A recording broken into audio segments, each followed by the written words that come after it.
Mic is on. Yes, it is. What's up, folks? Why is this slow? Oh, there it is.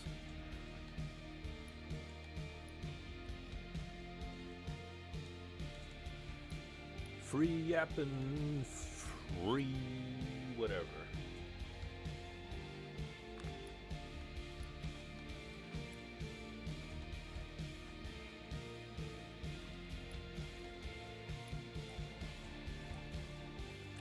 Getting down to the old Wild West.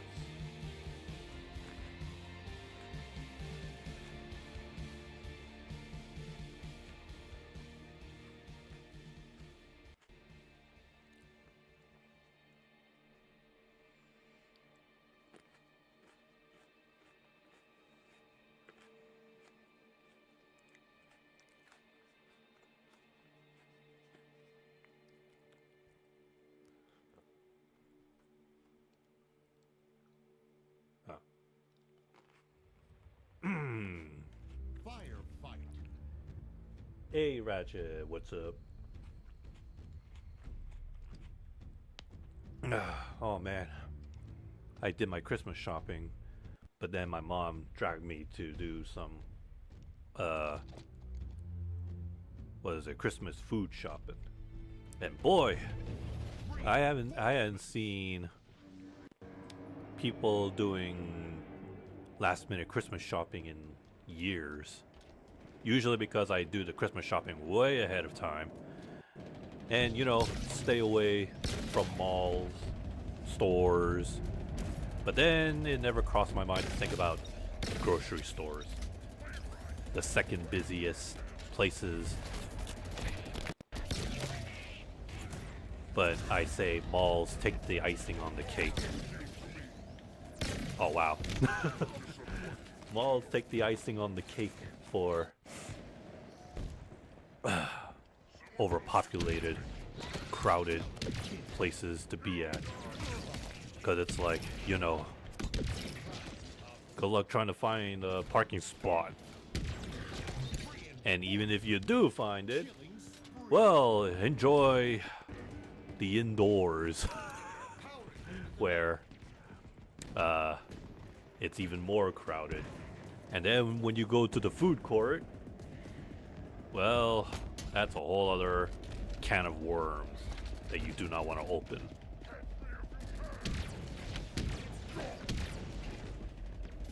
So yeah, always do your Christmas shopping ahead of time.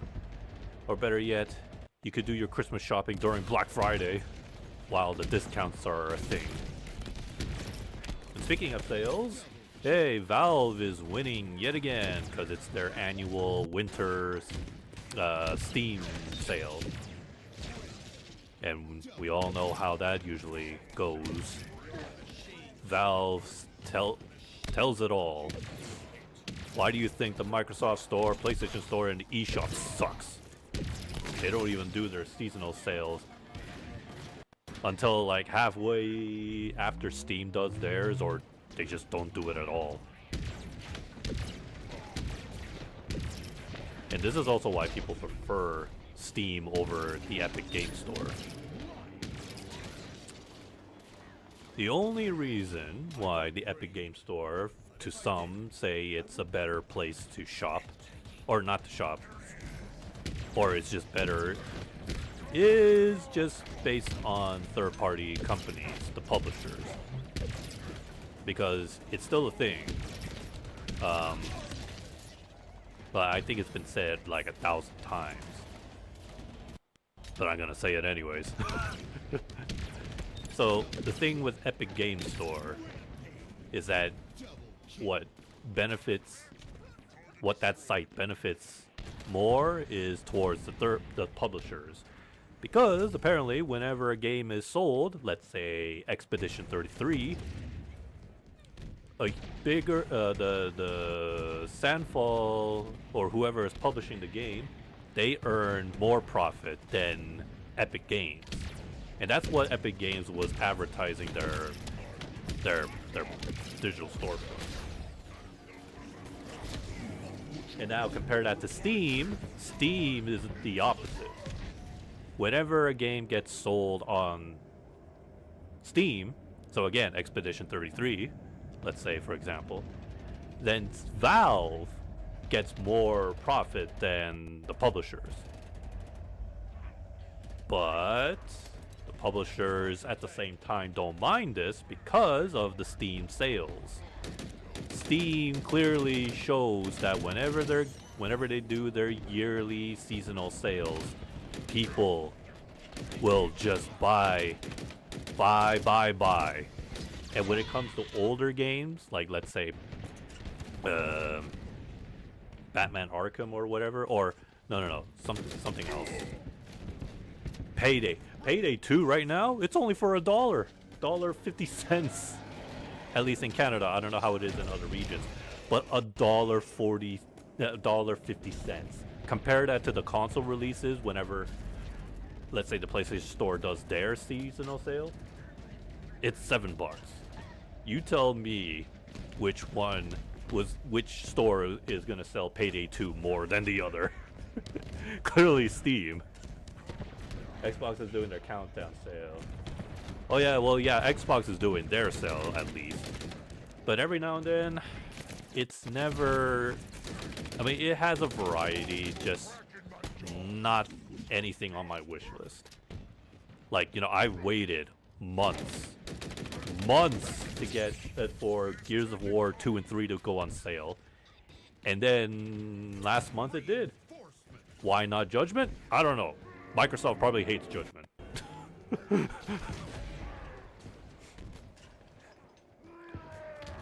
But sure. Other games, like I know Gears 5, when it goes on sale, it's like $7, which is quite a big steal. But is Gears 5 even good compared to the trilogy? I never hear a lot of people talk about it. But in any case, yeah. You just gotta love Steam and their seasonal sales. All 4 seasons, and people just buy. It's not just games too, even DLC goes on sale. And yes, even the adult-rated hentai games go on sale because even Steam cares. Steam values all, well, okay, almost all publishers, no matter what the game is. Whether it be your AAA game like shitty Assassin's Creed Shadows, Game of the Year games like Expedition 33, indie games, and yes, like I said, even hentai games, adult-rated games hold equal value on the Steam store.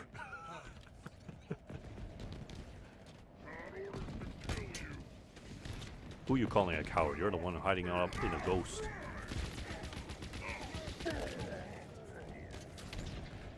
And speaking of cowards, I was trying to go look for a game. No, it's not an adult game, but more or less it kind of is. But it was on the eShop at one point. But because of Nintendo being a bunch of pansies, they had to... Whoa, okay. Now it's laggy. Nintendo was like, oh no, this game is too much for the eShop to handle. Get it out of here. Meanwhile, Steam is like, we value all of our games equally.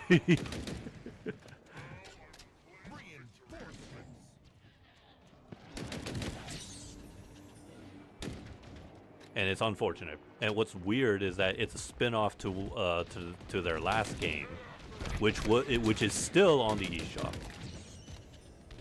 I have no idea why it's lagging so much. Who is it? Anyways. Overshield obtained. Change of topic. I don't know if I mentioned this already. I feel like I did.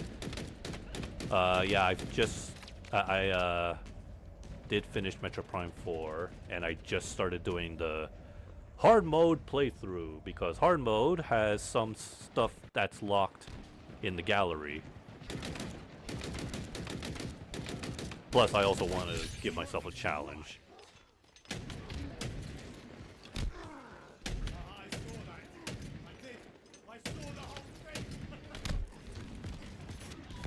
Game, are you okay? Are you having a stroke? Anyways, don't worry, I'm not gonna spoil anything just yet. Game's still fresh. It's not. It hasn't even been a month yet since it came out. Speaking of Metroid Prime 4, while I was out today, I did see a Psylux amiibo. I was eager to get it because, man, it looks sleek and sexy, very detailed. The only unfortunate thing is it's 25 bucks. Remember when amiibos used to be just 12 bucks? I know. How the mighty has fallen. Well, more like gone greedy. But yeah, well, what can you do? I mean, but then I was kind of like saying, I don't need more dust magnets in my room. I was already planning to sell like 41 out of, I don't know how many I have. I'm gonna say 60 of my amiibos. I'm only keeping the ones that are my favorite and the ones that are kind of like expensive. The one expensive amiibo that I bought years ago, the Rosalina one, because it was rare. You know, scapplers at conventions. You know how it is. And then the special occasion one was like the female Corrin because, yeah, remember back in Smash for Wii U when they strictly announced that Corrin was the only female variant that was gonna have an amiibo? So yeah, I'm keeping that one. I think I still have my Mega Man amiibo. Hang on.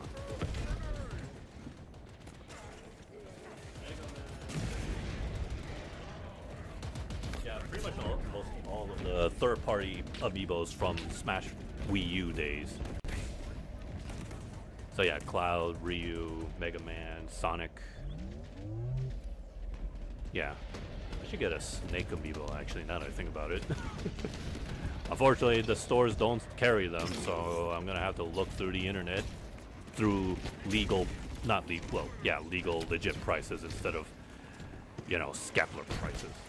I did one time see a Sora amiibo, but yeah, I was not feeling it. Not having the vibe.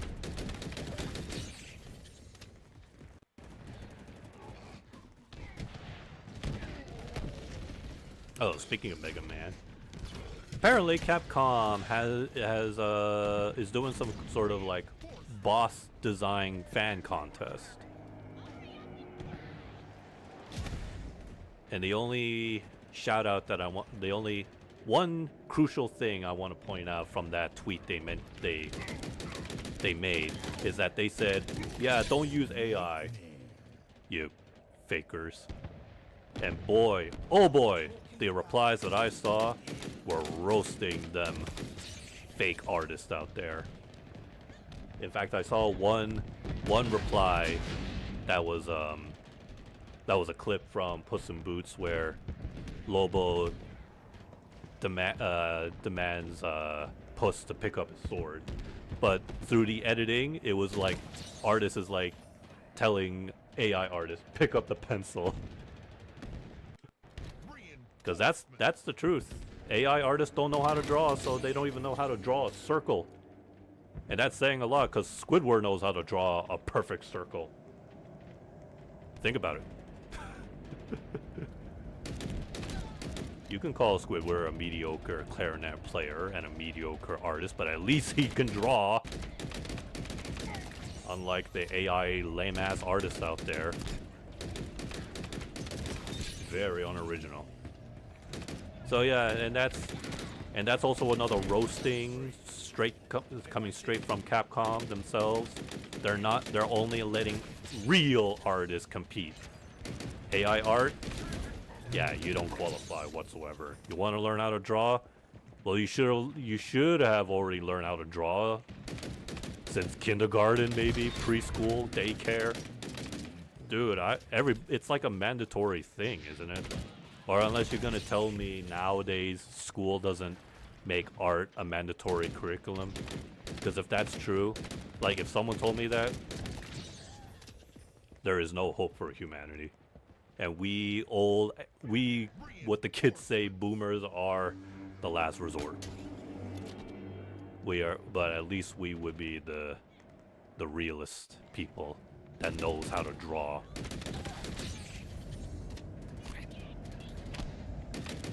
Seriously, man. I'm not saying I'm expecting Picasso levels of art design. I'm just saying if you can at least draw a circle or even a stick man, that's your good starting point. But hey, believe it or not, I was the reverse. I was drawing Nintendo characters, and then suddenly I was drawing stick characters because of those Flash videos I kept watching on Newgrounds of stick figures. I even made a dumbass comic series of stick figures. And I made a stick figure of Sonic the Hedgehog.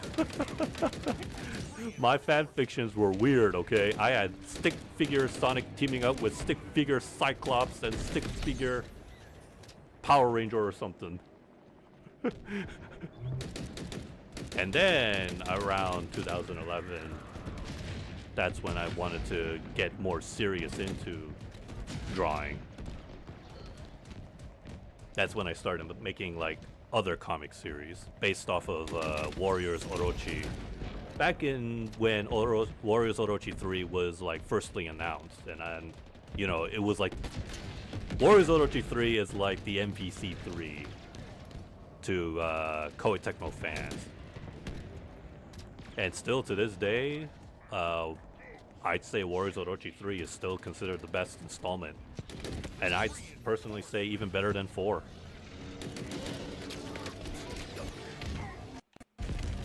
Hey, if it wasn't for Warriors Orochi 3, I wouldn't have gone to pick up my pencil and digital tablet to start drawing again. I went from drawing in black and white, pencil sketches, because I was afraid of color. Color I felt like was too much work. Yeah, I know. And you know what changed my mind? Or who changed my mind? It was the people on DeviantArt that was following me. They told me, I only had like 2 comments by the way, only 2 people told me, you should try coloring. So I did that. You know what that's called? It's called feedback. You AAA game developers, ever heard of that? Like direct feedback from your loyal fans, and then you actually take action instead of pretending like you care. Yeah, I'm looking at you, Ubisoft.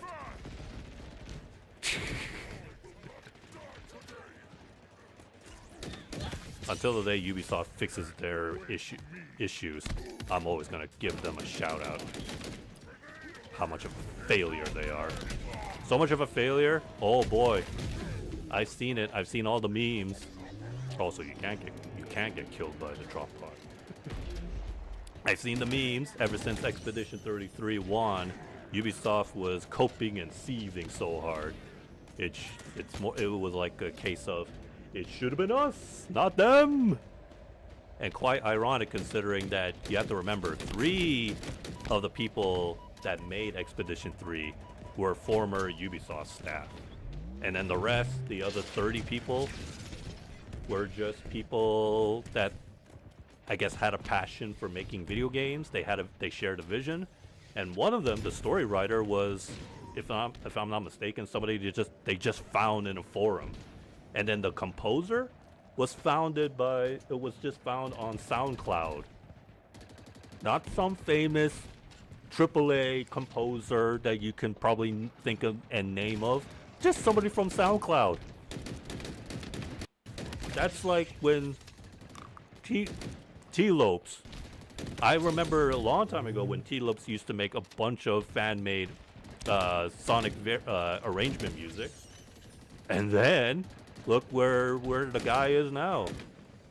Or what he has done in his career, in his life. He got to make the entire soundtrack for Sonic Mania. And then he did the entire soundtrack for Shredder's Revenge. And then you have Mick Gordon using chainsaws to make synth music for Doom.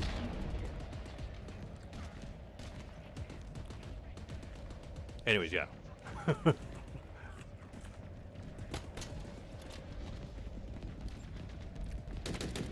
sending in a lot of ghosts.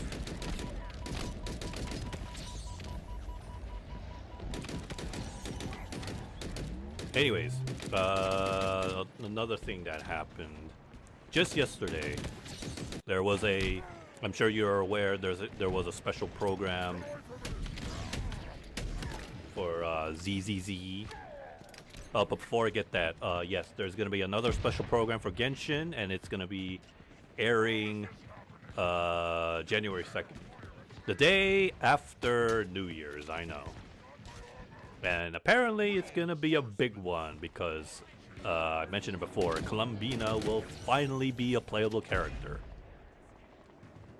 But she's no Archon because, surprisingly, her element is not Cryo, it's Hydro. She's a water user. Strange. I was expecting her to be Cryo, but okay. Water it is. Which means we have the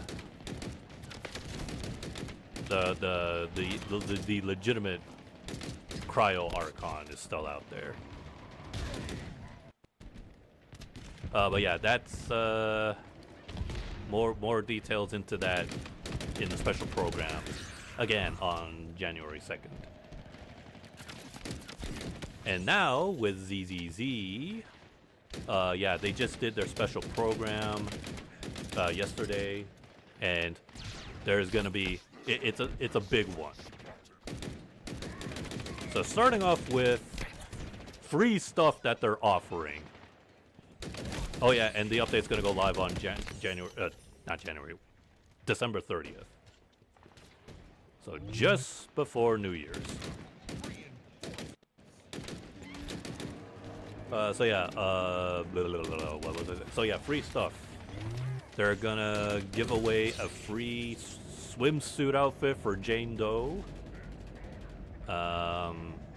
They're going to let all players claim 1 out of 9 agents for free. So if you remember, they did that with the anniversary of the game, where you get to choose 1 of the 6, 7 characters. Now it's increased by 9. So they included, I know Bernice was one of them. I think Jane Doe as well. But yeah, not only just a free character of your choice, you can also choose a free W engine, S-rank W engine of your choice. At least one of the 9. Sorry, not all of them. One of the 9. Plus, another free stuff. You get 1,000 polychromes for logging in.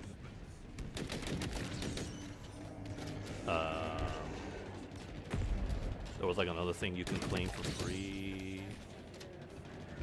It was free W engine, free S rank character, 1,000 polychromes. Excuse me. I forgot what the other one was. Yeah, so free stuff. Very generous of them. What else was there? Oh, some characters are gonna get some reworks. Similar to like Ellen. Ellen got a rework. Next characters are Bernice, Grace, I think even Ambi, Soldier Zero Ambi, not the A rank one, the Silver Soldier Ambi, even though she already had a rework. And Soldier 11 is getting a rework as well.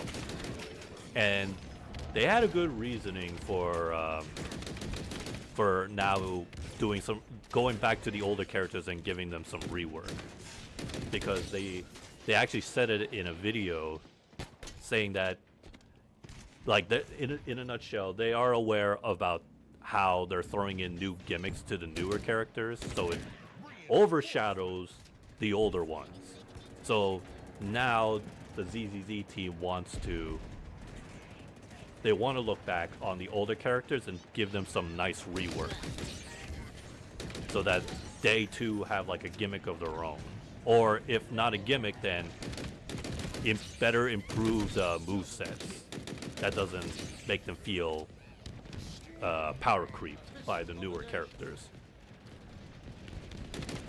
The only unfortunate part is that they're only implying this to the S rank agents, nothing on A ranks yet. At least I'm saying yet, like I'm being hopeful on that. But at least they are being considerate of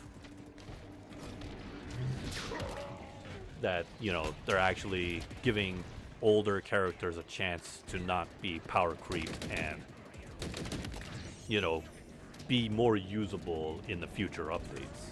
As, you know, new game modes are being introduced, new worlds and such. Oh, now I remember the other S rank free character. But yeah, before I say that,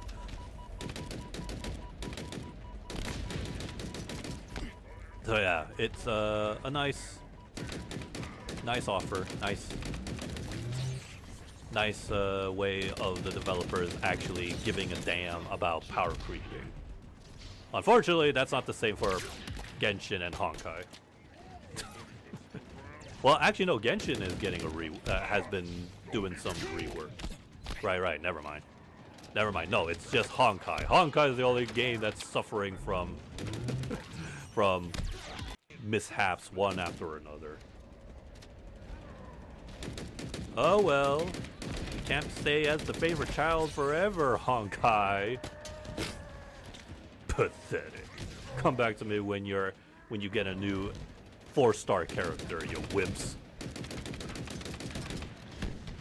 Honkai fans got nothing to defend their case. Anyways, so yeah, the fourth free thing they're gonna give out is a new S rank character. And when I say new, if you remember, who was it? There was like another new character from the Krampus team, the little small bunny, Zhao. Yeah, despite the fact that she's getting a banner when the update goes live, she's just gonna be given for free for all players. You don't need to do anything, at least as far as I can tell. I think it's a login claim.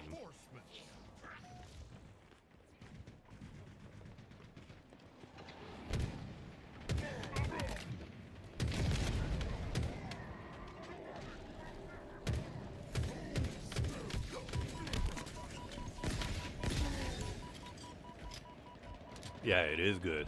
The last time they did that was they gave away the guy with the bow. Forgot his name. He was given out for free, and now they're doing it again. Except, if you're wondering how the Hoyoverse is gonna get money despite giving away a bunch of free stuff, oh, don't worry. When I did say that the update is big, because if you remember from the latest story, that young lady with the giant sword, or where she turns her hair white, yeah, she's next in line as the next playable character in the upcoming update. That is where the money comes in. And the fact that they made the Pink Bunny Zhao for free, I think that was intentional. Like, I had a feeling there was not going to be much value with Zhao. In fact, I even said to myself, like, even if she wasn't free, I would still not roll for the gacha. But hey, even better, they gave her they gave cute little bunny with a giant sword for free. And they doing this, and by giving you 1,000 plus, again, it's only 1,000, but dude, it's free. It's still free. 1,000 polychromes. And if you're a new player, again, you're getting another. It's not even the game's anniversary, and yet you're getting another chance at getting another S rank agent of your choice, and another S rank W engine of your choice. Genshin would never. Yeah, I know. Honkai did it too, but well, Honkai's not in a better place.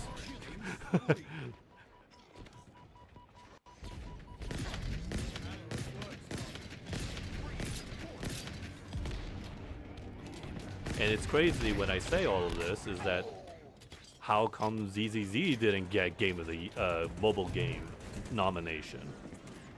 Well, after seeing that update, after seeing that special program, that should have taken over Wuthering Waves because I'm not getting much out of Wuthering Waves. I got some free stuff, yeah, but not that generous enough. Not generous enough, Kuro Games. You're gonna have to try harder. And what's even better, Hoyoverse is working on multiple games. You have the Minecraft looking game, you have the Animal Crossing looking game, and then you have the newest one is where you're a police officer with an umbrella. And apparently there is another game they're working on, but there's no title for it. It's just a project name. But I think there was like some leaked concept art that it's gonna take place in a cyberpunk setting. It's gonna be MMORPG focused, so kind of like Final Fantasy 14-ish. Cyberpunk mixed with fantasy, I think. That's the concept I believe I saw. So yeah, come on, Kuro Games. What's wrong with you? Stuck with only one game?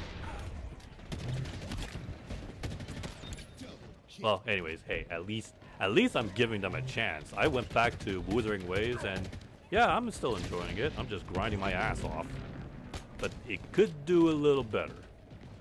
Just a little. And speaking of MMOs RPG,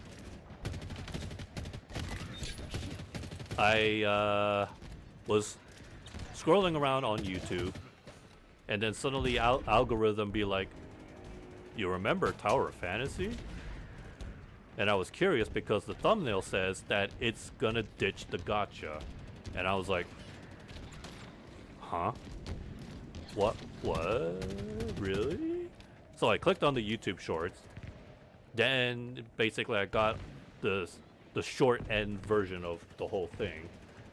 And then I had to look up on the internet, like Google and news. Yeah, I know, not again, but look, hear me out on this one. Yeah, but let me just say, this is another episode of Gaming Roast Tower of Fantasy. Anyway, so where was I? Oh yeah. So yeah, after watching the YouTube shorts, learning that the game's gacha is going to be ditched completely, I had to look into it, and then basically this is, and then I went to the official website, and then I found out, oh, so the developers basically threw up their hands and gave up. Like, now they made, on November 25th, they made a dedicated server. They call it the Warp server, where all characters are going to be given away for free on a daily basis. And there's only 49. Yeah. And that's it. That they just, there is a bit of gacha there. I think it's just for the cosmetics. But yeah, I then reinstalled the game. I had to see for myself. And then yeah, 3 days in, I got 3 characters, and I'm like, oh, okay. Guess they gave up. But I will give them one bit of credit. Rather than ending the service, this was like their Hail Mary. And think about it, that's still dedication. Because unlike other mobile games, you know, or games that didn't get too far, like Multiverses, those games just ended up ending their servers, their service. Honestly, I was expecting Tower Fantasy to do the same, because the developers already have another game in the work, right? What is it, Neverness to Everness or whatever? I'm gonna play that too, just to see if they learned anything from Tower Fantasy. And yeah, it looks like they're learning a thing or two about their flaws by giving away all the characters and weapons for free. And literally, the point of that was just so they can turn their game into a straight up MMO RPG, where you don't have to worry about how much you progress through the story. That's up to your pacing.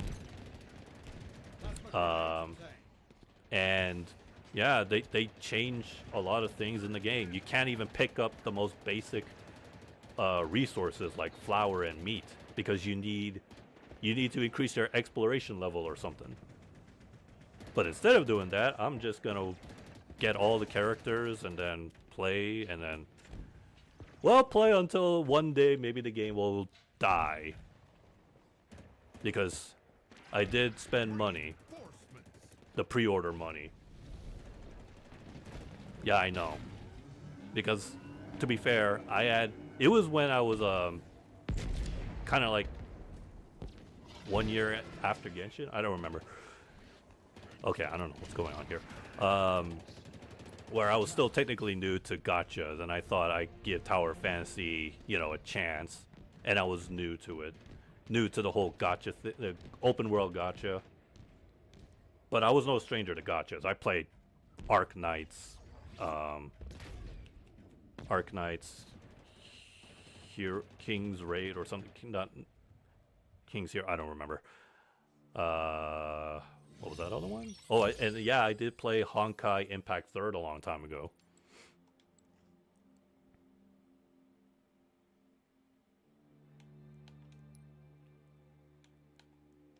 Let me try again. I don't know why it was lagging. So yeah. I mean, that's the roast. They just gave up and thought the gacha is not working. And we'd made a lot of mistakes with the game. So let's just make everything for free as our Hail Mary. And speaking of which, the gacha, I did hear from the grapevine. Ironic because I'm eating grapes right now. I did hear that that other game that I mentioned, Neverness to Everness, while the game will have a gacha, they are promising that they will not have any pities or 50-50 loss. You're guaranteed to get a character. But is that enough to consider it as a quote-unquote Wuthering Waves Genshin killer? No. Because according to the people who played the closed beta of that game, and I know I mentioned this before, but it's just, yeah, it needed to be put back into the oven and rework everything.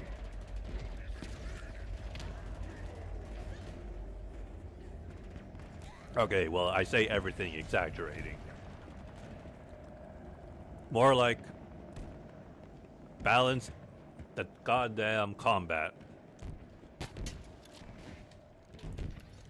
But you're not gonna get much out of you're not gonna get much out of it.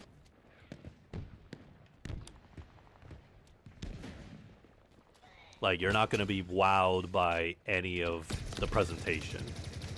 Literally, Hotta Studios just looked at Wuthering Waves, Genshin Impact, and ZZZ and thought, yeah, let me just copy your homework and not change anything. So it copied Genshin because instead of having one character wield 3 weapons, now you can swap between 4 characters. And the game's gimmick is elements. Yeah, I know. Copying the homework. And then I'm not sure about the Wuthering Waves part. I think it might be just the amount of NPCs you can run around and see. But it more or less reminded me of Persona instead, when it comes to like urban cities and tons of NPCs, or NPCs that have like more than one animation. And then the ZZZ part that they copied was just straight up the animation during cutscenes. Like, I kid you not. It's just copy-paste bullshit. Like, you know how in ZZZ some characters kind of have like this squishy animation, smooth animation, cartoony, smooth, squishy animation? Yeah, that's literally what Hotel Studios decides to do. Because they think it's hip. It's like one of those, hey, if it worked for one company, it should work for us too. Yeah, no. After seeing the cutscenes myself, I was like, nodding my head. Just, no. You could have done something original. You always need to create an identity of your own. Not look at somebody else's success and then copy. We've already did that song and dance with Call of Duty and Battlefield. It worked the first few times.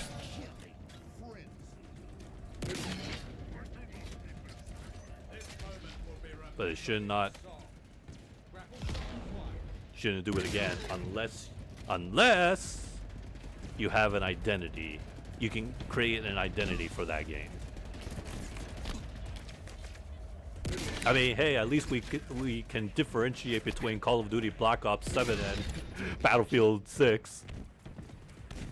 There's a clear fine line difference between the two games. Aside of the obvious that one game is AI slop and the other is not. But yeah, Call of Duty basically lost the identity that what it once was.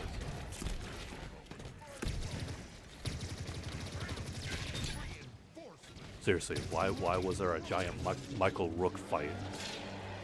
Was that even really important?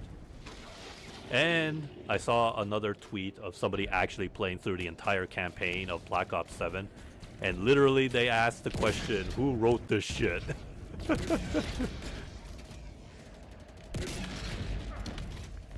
That's pretty much how you know Activision, no, both Infinity Ward and Treyarch are soul doomed. Expect the next Call of Duty, I guess Modern Warfare 4, to be yet another game written by AI. Because they can't afford, because apparently Activision can't even afford human writers, storytellers to, you know, make a good story. You want a good story? Well, if I had to tell it to Treyarch and Infinity Ward up their faces, I say, go back and play the original Modern Warfare. Go play Black Ops 1. And I guess 2, because honestly, despite how much 2 gets a little hate, it did have a unique story, you know, and actual story choices that mattered in the ending. Like, you want to kill what's that guy's name, Menendez? Well, that was a bad ending because now a protest is happening in the White House. You want Menendez arrested, but what's that lady's name? You have her by your side. Hey, there's justice, and Menendez gets pissed off. Or the other bad ending, the lady is on Menendez's side. Menendez escapes prison and he kills Frank Woods. Oh, also in the good ending, just as long as you don't kill Mason with a headshot, Mason lives and gets to see his son again. Yeah, again, that's like one thing that people did admire about Black Ops 2. And then, yeah, back to Modern Warfare Trilogy. What, was Soap's death not emotional for you? Well, how about, what's his face? Ghost and Roach. The betrayal of Shepard. Or how about the first Modern Warfare game where, who was it? One of the villains activated the nuke. And you even get to experience, for a moment, the soldier you were playing barely survived the nuke before he succumbed to his death. Whatever happened to those stories? Like, why don't we get any of that anymore? Because of the writers that we have today, they just can't They haven't read enough books today, these days. They don't want to use their imaginative thoughts. They just want to let AI do all the work, cut corners, and tell the lamest story you could possibly imagine.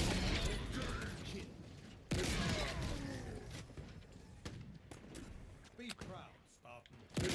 Well, at least not everybody uses AI. Thank goodness. You know,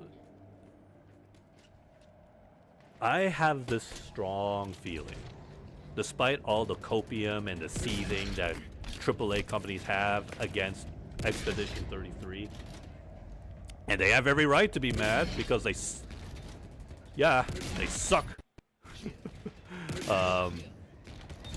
I have a feeling they're gonna get this wrong idea in their heads, like I think let me rewind back a little bit. So if you remember when Silksong came out, like finally it came out, and the game sold tremendously well in its first 3 days after launch. Throughout the weekend, it made millions, so many millions. And if I'm not mistaken, I think Assassin's Creed Shadows was like a month before or something. And then basically a lot of journalists out there were like saying, yeah, the game is good, but it's hard. I didn't really get into it, but it's good.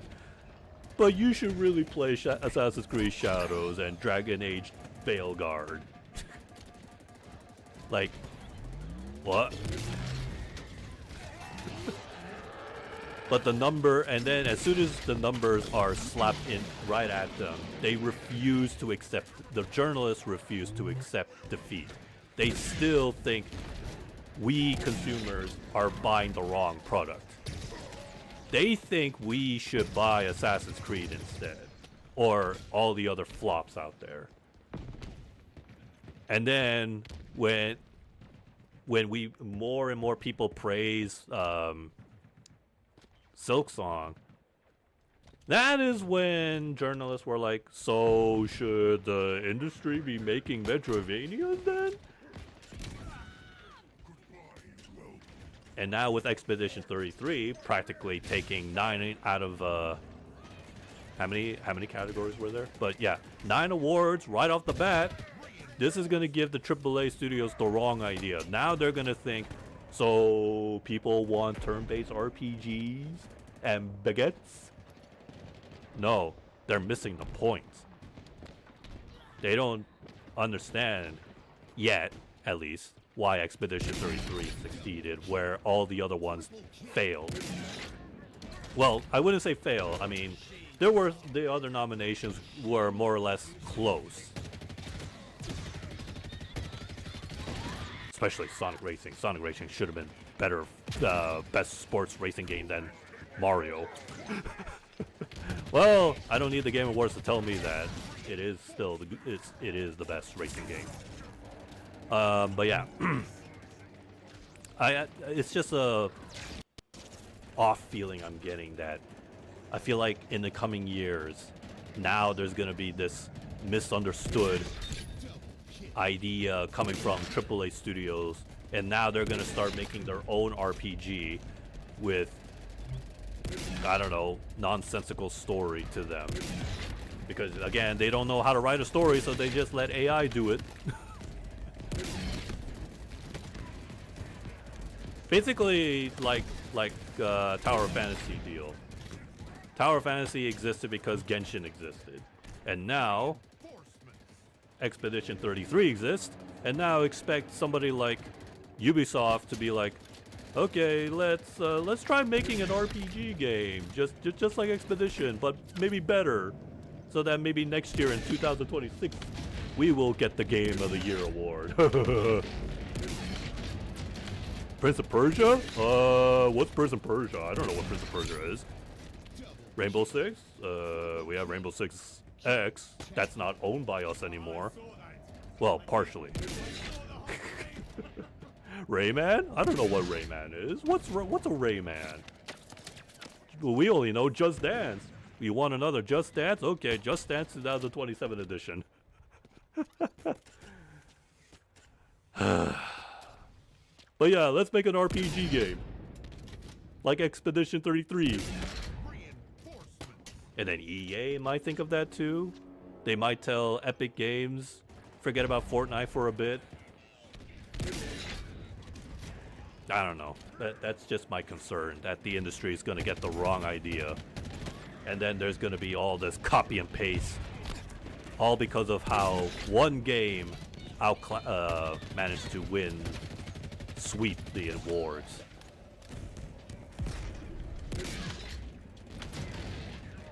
What's funny is that Astrobot didn't give that feeling to anybody.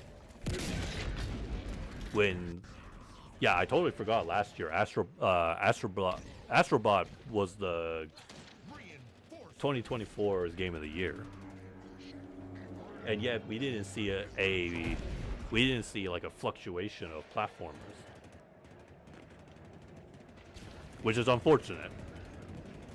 Honestly, I think we should have gotten that. I wouldn't mind if we got more platformers. And the fact that Sony, despite winning, it's their game, and despite getting Game of the Year, they didn't even bother to look back on their old classics and thought, oh yeah, we have other platformers. Ratchet and Clank, Sly Cooper, Jak and Daxter. Well, no remakes? Where's the remakes for those games? I mean, aside of Ratchet and Clank, they did remake the first game as their PS4 not launch title. I think it was like the start of like 3D platform remakes.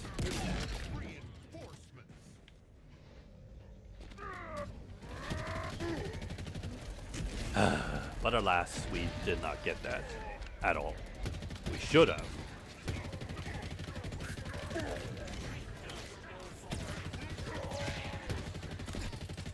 Hell, I bet even Nintendo would have. Well, they did get Donkey Kong Bonanza, at least. That's technically a 3D platformer.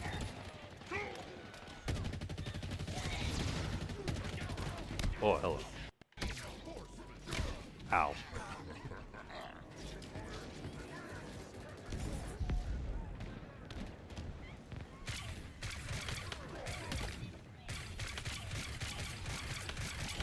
I may have said this before, like how Halo Infinite, how 343 said they had a 10-year plan. What I don't want to hear from any game developer is making false promises. If you ever hear a game developer or just any company saying they have like a game plan for X amount of years, do not take that 100% for granted. No sugar, no salt, nothing but 100% salt, because all that leads to is false promises. Think about it. 343 said they had 10 years. They were aiming for a 10-year plan with Halo Infinite, and then nope, it just ended at year 4. Activision signed a contract to make a Call of Duty game for Switch owners, 10-year contract, and still not a single Call of Duty game. And I did say there's a good chance if Nintendo doesn't get what they want, Nintendo has every right to sue them. And then guess who has to clean up that mess? Possibly Microsoft. And in comparison to, say, who is it? Hoyoverse. When Genshin came out, did they ever mention how many years they plan to support the game? Heck, they never said They never said such thing about Honkai Impact 3rd, and yet the game is still getting updates and events. So all in all, I'm saying is that game companies should never say such.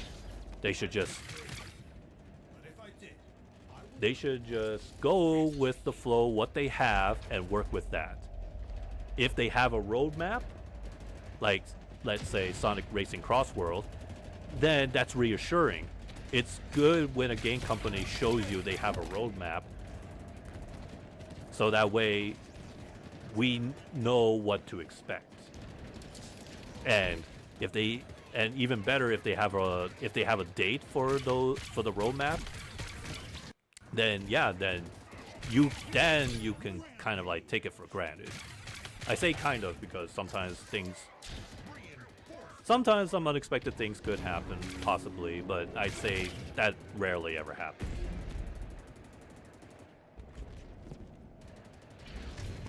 In my opinion, if a company were goes out of their way to say they plan to have a 10-year support, excuse me, here's my rule of thumb to those devs. Doesn't matter if it's AAA or indie. If you say that your game has a 10-year, 5-year plan, make sure you have something to prove that. And like I said, make sure you and the roadmap. A roadmap is one way to assure your fans, your consumers, that you have a plan. Think about it. If when 343 said they had a 10-year plan, I think it was easy enough to know what was going to be in that plan. Like, they're going to obviously add in more multiplayer maps, some other game modes that were missing, like Firefight, and then bringing back Forge. Like, that one's the obvious. But then, what's the other plan? What plan do you have in the next 9 years after that? Like, what more are you gonna do? Are you gonna make a DLC, campaign DLC? Fortunately, I wish that was real, but yeah, as you know, they completely ditched the campaign completely.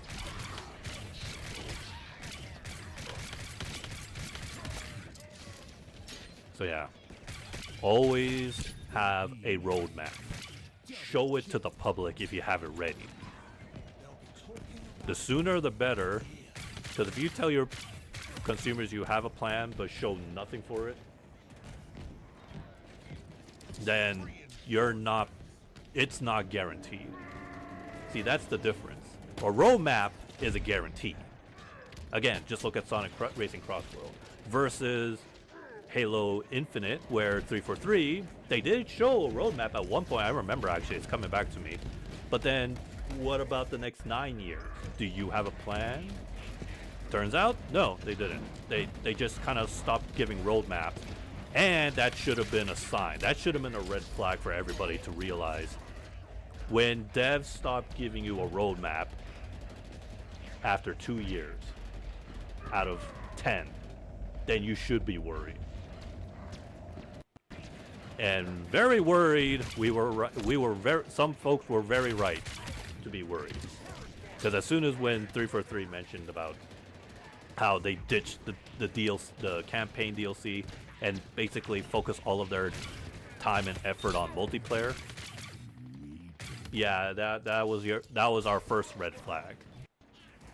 And what's sad is that I remember, like, not too long ago, somebody dug up a cutscene file that was cut from the game where the pilot guy gets a transmission call from somebody.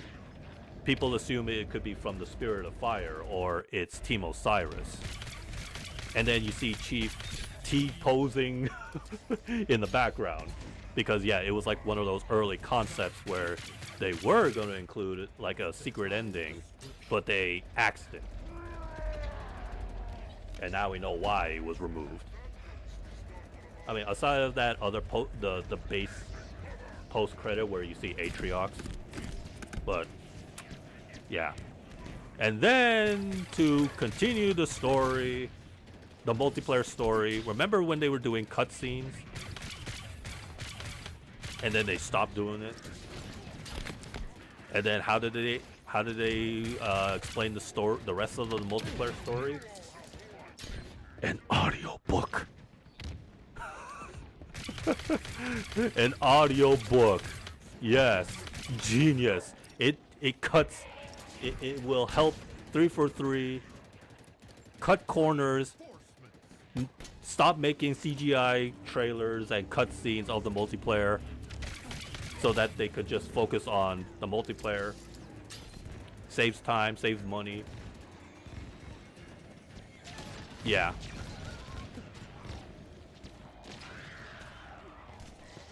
Hey, at least Hitman 2, despite Square Enix being, well, back then when they were jerks, they took the budget away from IO Interactive. IO Interactive still, whatever budget they had, they still added in cutscenes for Hitman 2 story. And one of those slightly animated images. At least IO Interactive didn't give up. They had to deal with whatever they had, and then made a cutscene out of it. And then after they jumped the ship out of Square Enix because they saw the red flags and they left as soon as possible. Yeah, that's when Hitman 3 got back their CG cutscenes. Unfortunately, the only other IP that failed to escape Square Enix clutch was Tomb Raider.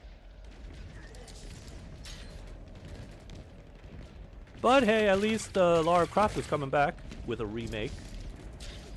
And people are complaining that her big boobs are not there. Okay, let me give you a recommendation. Play Tomb Raider Anniversary. The original Tomb Raider 1 remake. Where can you play it? If I'm not mistaken, Steam, I think. And the Xbox, because backwards compatibility, I actually have the game. So, you could do that. But hey, at least she has some cake. And she's wearing her classic outfit. And then you get the best of both worlds, I guess, because that other new Tomb Raider game coming out 2 years later. That definitely seems to be like modern Tomb Raider.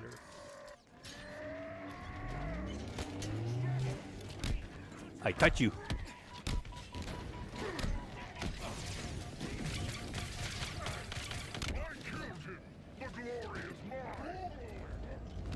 Oh yeah, the glory is yours until you eventually get zap. And they're good. I miss the days when when they would throw grenades like really fast and far. Have you seen a grunt? The ones that run around with the fuel rod cannon in Halo Reach, they chuck their grenades like there's no tomorrow. Whee!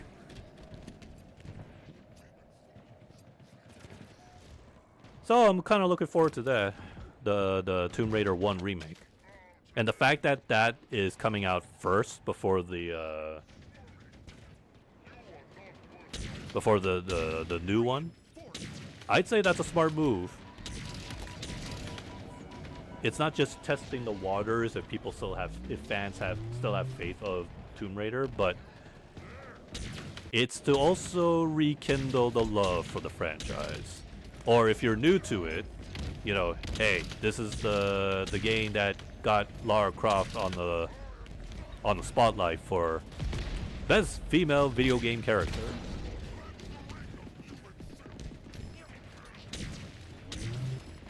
Although, you should be careful on who you showed Lara Croft to, or Lara Croft to. There are some folks out there that'll be like, I see. The male gamers like hot ladies. Yeah, those people. You know who they are. I'm not gonna gonna specifically say who they are, but they do exist.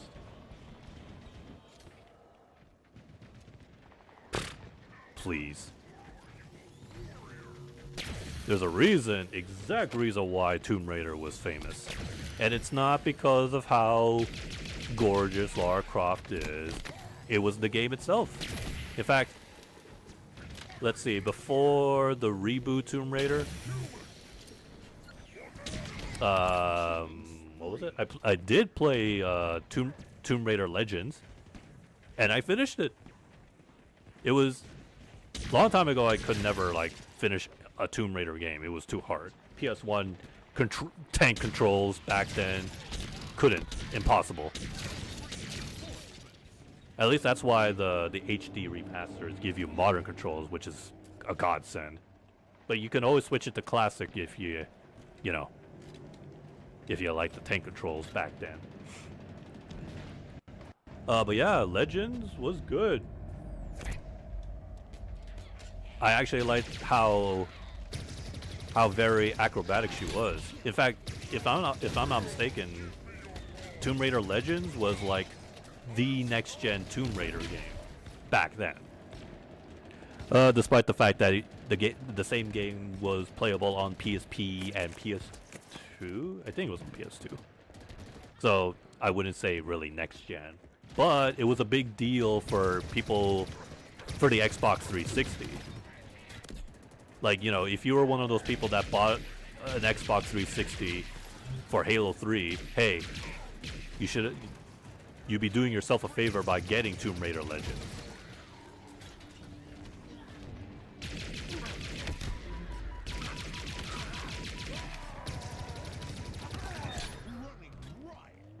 Graphically, it's not that different compared to the PS2 port.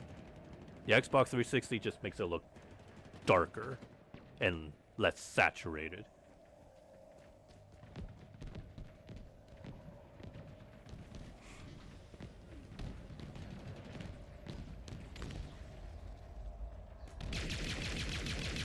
Oh yeah, if I'm not mistaken, because of how Resident Evil 4 and God of War set the bar high for QTEs, yeah. Yes, yeah, if you remember, Tomb Raider Legends does have QTEs. Because why not? Games are trending. Just like how I mentioned how we're soon going to see Expedition 33 clones.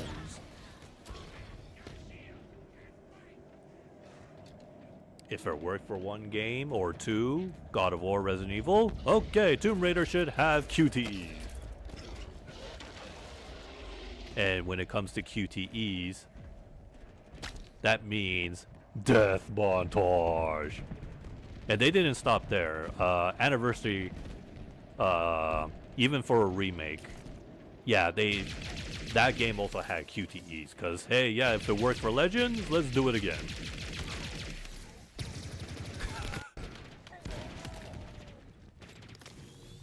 And I say that the failed QTE moments in Anniversary were more brutal than Legends. And I bring that up to say that don't expect too highly of how they're gonna do the same for the remake, the remake of Tomb Raider 1.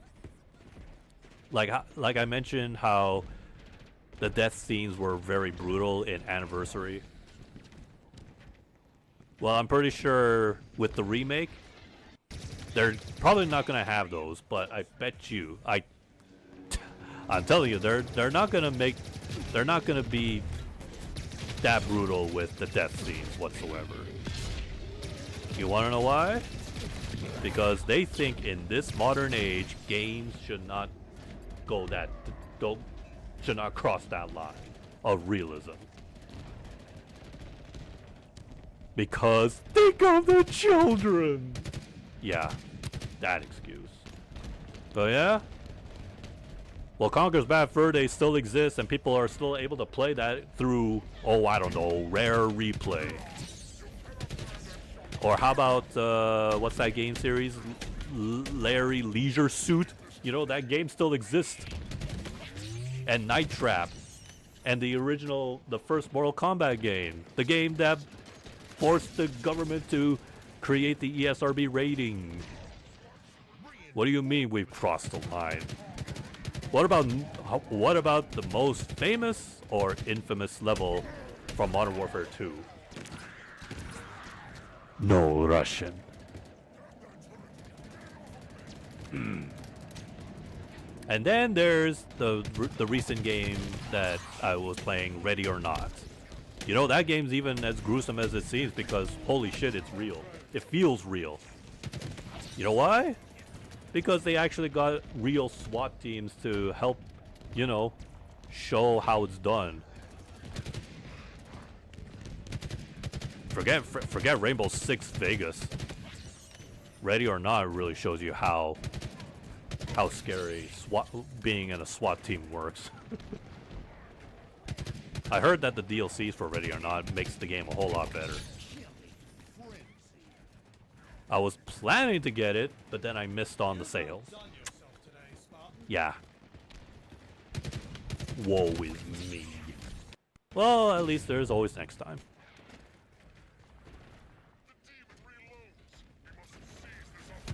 And boy, and once again, the voice acting in Ready or Not is so legit.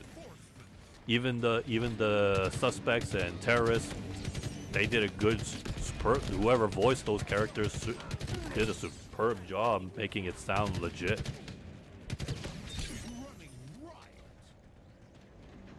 The game, I mean, yeah, it did had some content that had to be cut from the full game. Like, I just learned that Ready or Not was in early access on Steam before they announced the console release.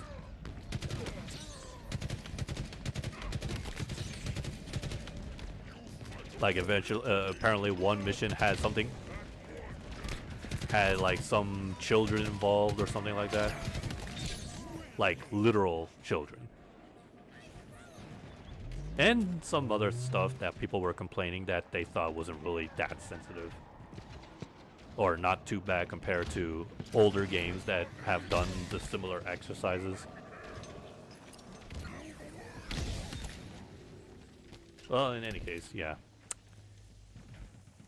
But hey, as long as if the remake is good, Tomb Raider 1 remake, or sorry, remake, then yeah, I'd say it's a win. Just as long as they don't make too many changes.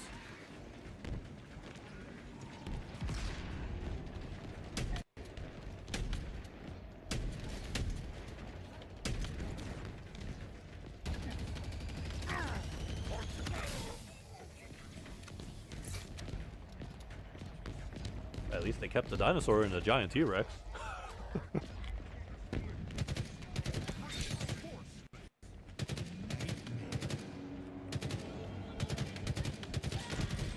In what universe of Tomb Raider exists where dinosaurs exist, coexisted with humans? Aside of Jurassic Park. I think that's one mystery that I think Lara Croft should have discovered instead of Atlantis. I mean, yeah, Atlantis is a myth, but turned out to be real. But what about dinosaurs?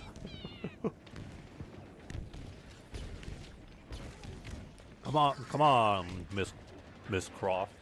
You gotta dig the discoveries on how on earth are there dinosaurs?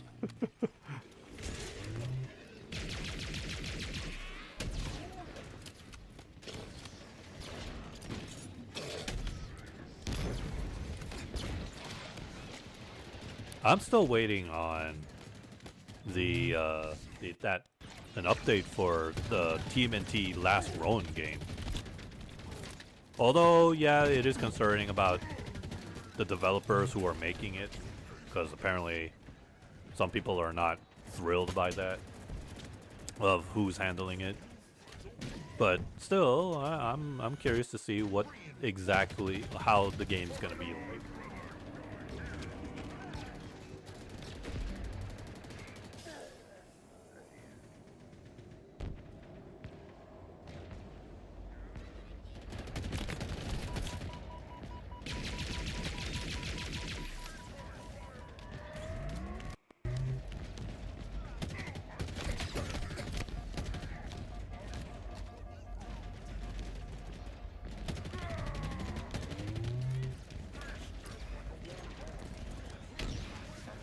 now he shows up.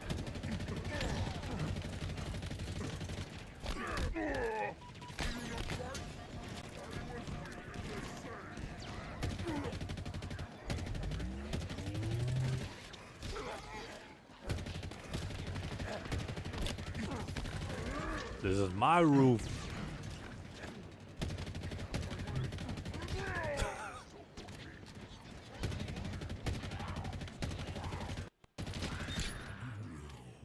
Man, they're throwing in a lot of honor guards. Excuse me.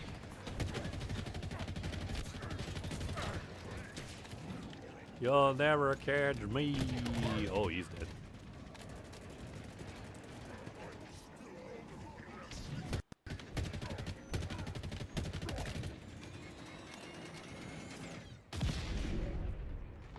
I guess the same could be said about the Halo Combat campaign evolved, I mean.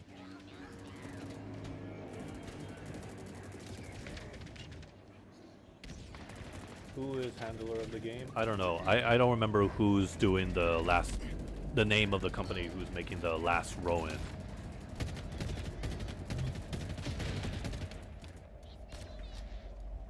I just only heard that people recognize the company name and their reputation, or whatever games they worked before, and was just not okay with it. I don't know who it is. You know what? I might as well look it up on it. Hang on.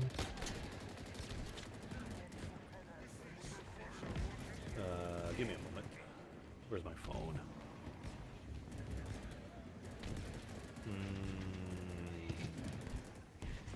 Oops.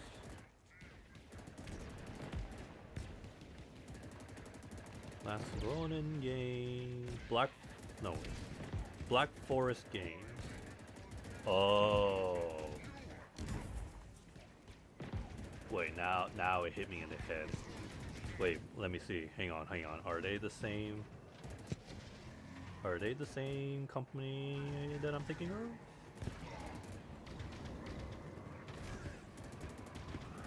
Yes, they are.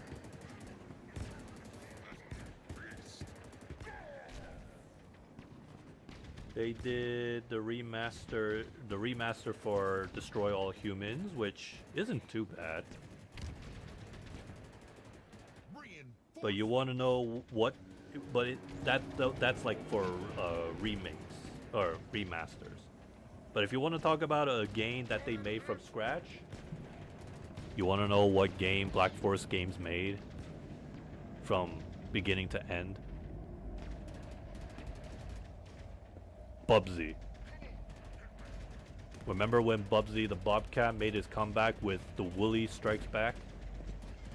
And then the Sonic the Hedgehog and Mega Man Twitter were like, you know, getting in on the joke that, oh my god, Bubsy is back? Yeah, Black Forest Games made that. And that is the big difference. Compared to remasters versus a made game from scratch, it's self-explanatory. Remasters, you're already working with existing assets, and all you're doing is, you know, upscaling. You're upscaling the game to make it look good, while also making maybe sometimes you might make changes or, you know, add modern controls, like, you know, just like in Tomb Raider Remastered. But then when you have a game that's made from scratch, like Bubsy the Bobcat, you're working with nothing. You're just making everything from scratch. So put it this way, and to be fair, that was their first game, and then afterwards they did the remasters for Destroy All Humans 1 and 2. But now here we are again, back to full circle. They are making a game, a new game, fresh off the plate. No assets. Maybe, I don't know. I'm guessing they're gonna use Unreal Engine 5, which is not good. They're making the TMNT the last Ronin game. Hence why people are saying, no, could it be somebody? I wish it was somebody else instead. Yeah, you know, I said that with Team Bloober when Konami said that they were making Silent Hill 2 remake. But hey, look what they did. Everybody knows Team Bloober has been known for making quote-unquote mediocre games, because games like Layers of Fear was like buggy, but the visuals and the horror aspect was great. It was like on point. And if you remember, they made a game called The Medium.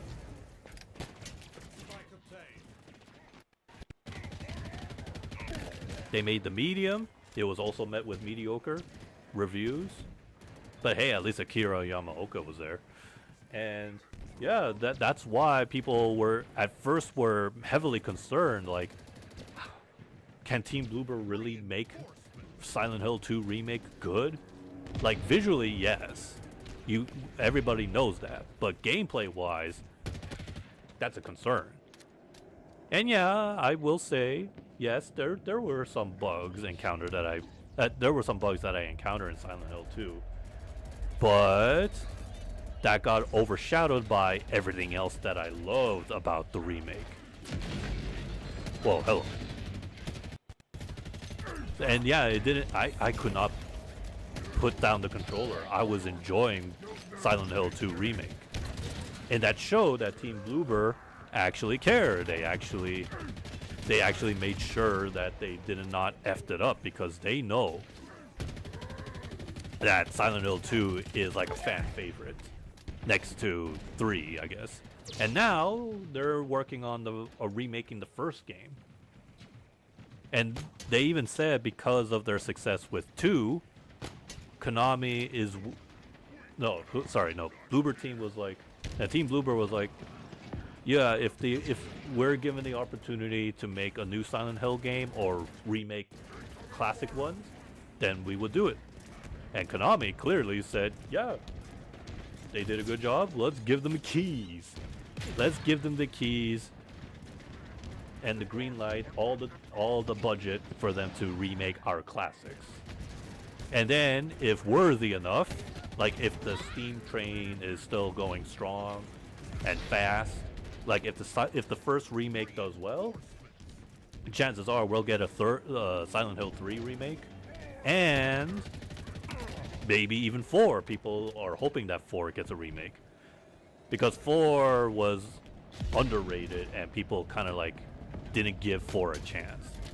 And then if it all goes well at the end of the day, Team Bloober could straight up just make a new Silent Hill game with everything, all the experience, all the stuff they could learn down the road. But that remains to be unseen until, once we see how well they do with how they handle the remake with the first game.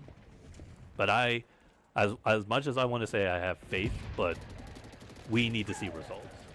You can't just throw in a trailer and say, now in development, and slap in 2 logos. Because remember what I said about company logos? Like, just because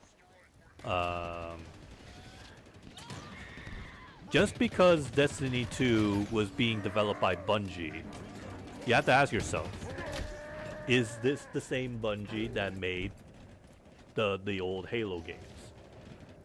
Like, or is it just the company behind it? Or no, better example that has already happened and has proven to be, well, meh. Sonic Forces. Remember when Sonic Forces advertised how the game was being handled by developers of Generations and Colors?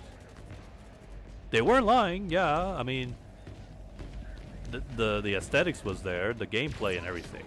But the realist question is,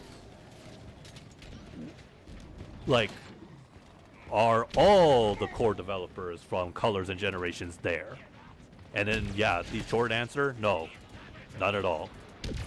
If you look at the credits, again, you already know this, but if you look at the credits, if you look at the level design and who was in charge of it, only 3 people were developing the levels in Sonic Forces.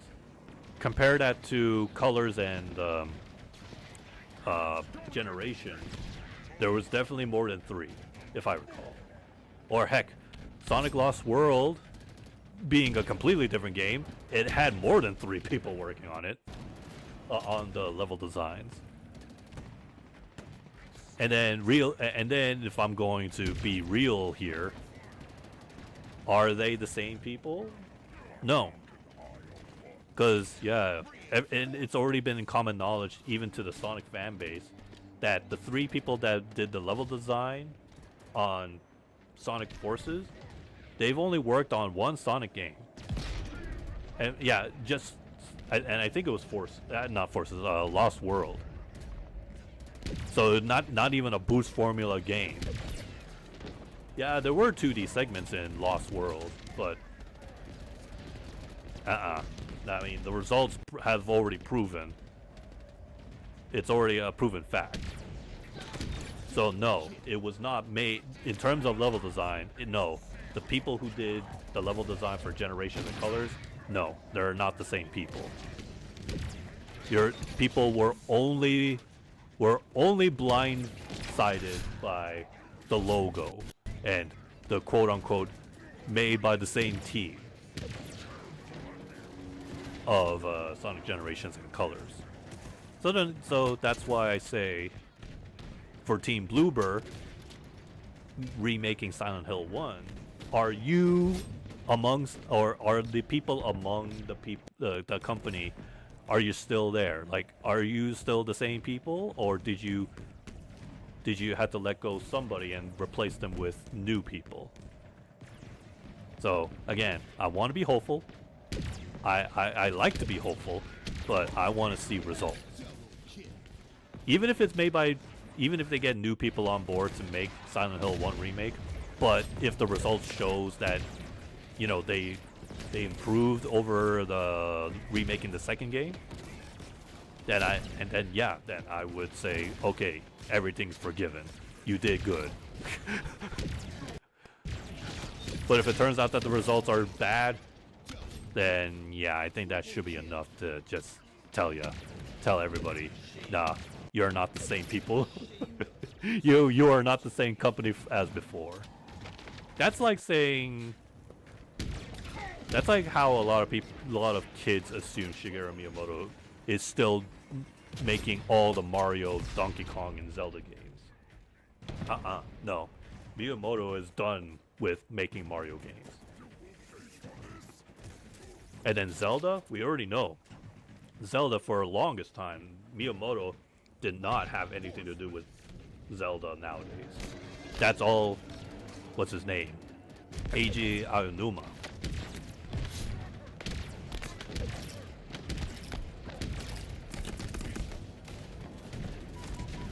And then, yeah, same thing with Sonic back then.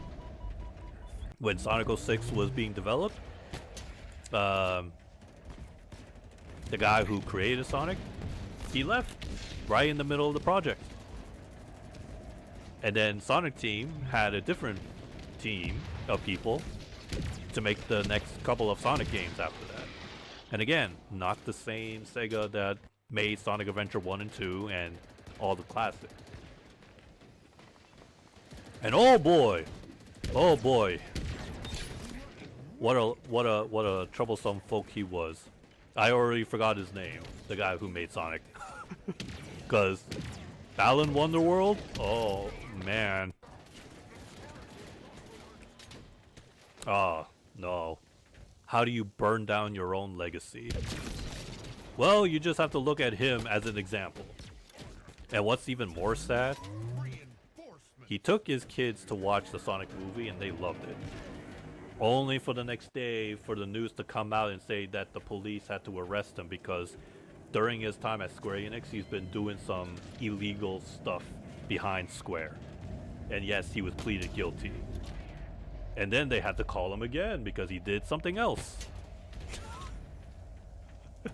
Again, how do you want to burn down your legacy? That's how you do it. But at least imagine if that happened, what if he was still there in Sega? Oh yeah, that Sega definitely would have. Sega definitely would have told him to get out of here. You're making Sega look bad. I forgot. I don't recall what the illegal action was. Something about like stealing assets or something.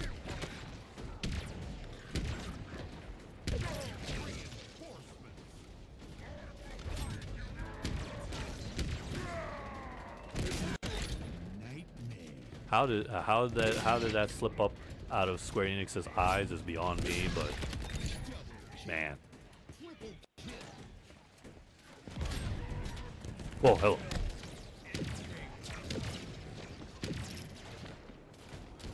Well, enough about that. I'd say it's gonna start looking like a good new year for ZZZ. So many free stuff, man. Oh, and guess what? If Genshin more or less is gonna have their own free stuff. When? Well, do you remember that Chinese? Oh Jesus! Do you remember that Chinese New Year's exists? I think that's around February. Yeah, that's right. The annual Lantern Rite Festival in Liyue. Get ready for that because I feel like that's like the only one of the most cases where Hoyoverse actually starts handing out like good stuff, free good stuff, and you'll be showered with Primo Gems here and there from events and mostly events and there was like some other cases or like no, in said event they would tell you to go to this location, that location to open up some chests. Because it's limited time, yeah. Because it's limited time, you would have to. I mean, you didn't have to like do it on day one, no. Because usually the Lantern Rite Festival would last pretty long time.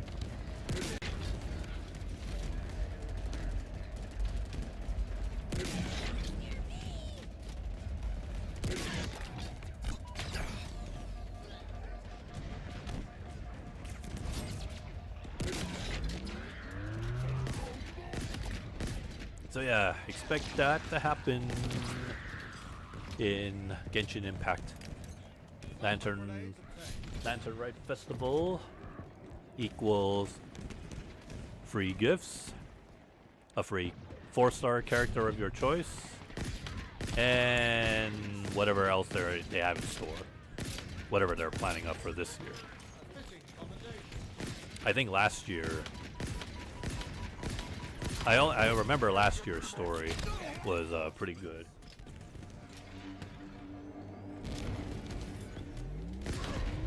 Dramatic, and we almost had a character ready to meet death. And yeah, if you remember, I was like saying, "Oh no, it's a Hoyoverse thing. They're gonna kill off a character despite being playable."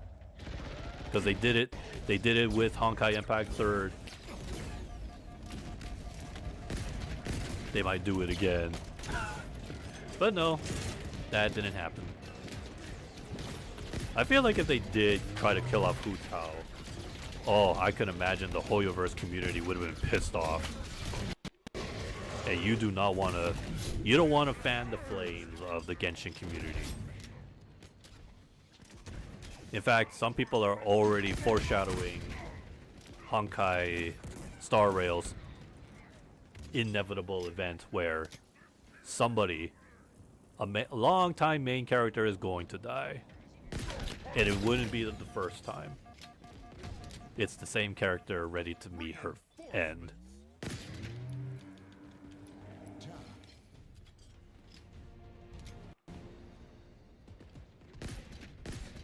And people know this because the story writer is still working on it. I don't know his name, but apparently, according to the fan base, it's the same writer who killed off tons of characters for the sake of story and drama. And to piss off the fans. And by piss off, I mean like, no, not piss off. Scratch that. Traumatize them. Traumatize them until, well, no, forever. Literally embedded into their heads.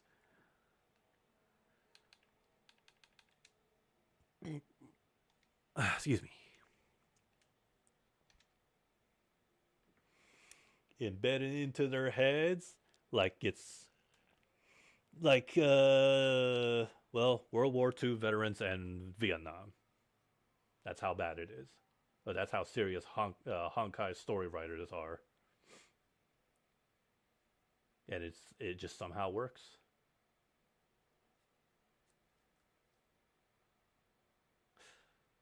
I forget who, but somebody, a longtime veteran, did retire out of Hoyoverse. Forgot his name. But he was a pretty famous one amongst the Hoyoverse community or team.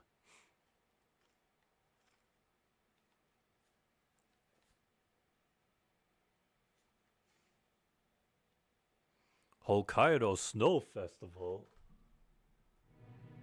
Oh wait, right. There was that's like there's like some other stuff. There's some festival stuff happening in Hitman.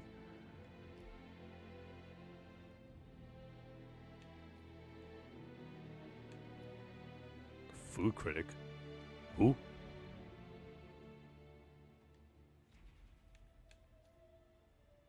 Oh man, is it already over?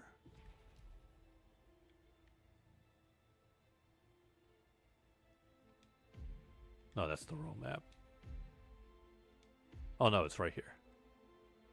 Yeah, I already did this one. But I'm gonna do it. We're taking down Slim Shady. Reset arc. Oh, that's why it didn't show up. Yeah, that's fine. Let's see. Wasn't there an item? Maybe at the restaurant.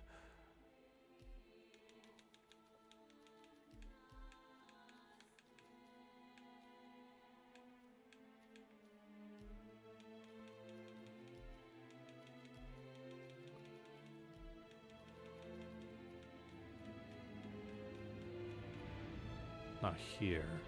Is it a melee weapon? Or maybe it's an accessory. Anyways. I am able to start off with a pistol, right? Yeah. Lockpick. I think I should pack in. Oops. I should probably pack in the thing. Hacking card. Yeah. Gotta do it in one run. No saves, no loading. Oh yeah, get ready for some F-bombs. Also, wait, hang on a second. I think I remember something. Yeah, I gotta turn that off. This only in this event there's actual DMCA. Very considerate of the IO Interactive. Whoa, that was weird. But whatever. Let's get down to business, 47. Find Slim and get his ass. But watch yours. He's fucking insane.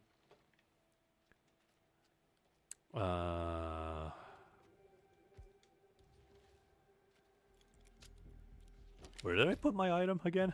I already forgot.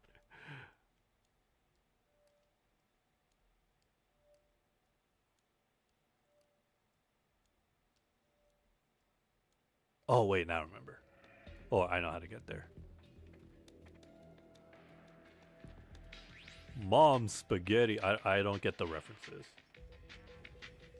I only remember something about Slim Shady, and I had no idea, but I didn't get the full context since I was young. So I had to like look it up and find out who is Slim Shady. It turns out it's just Eminem's alter ego, his, well, crazy alter ego or something like that. So yeah, that's all I know. Super Chicken. Never heard of that kind of fighting game before.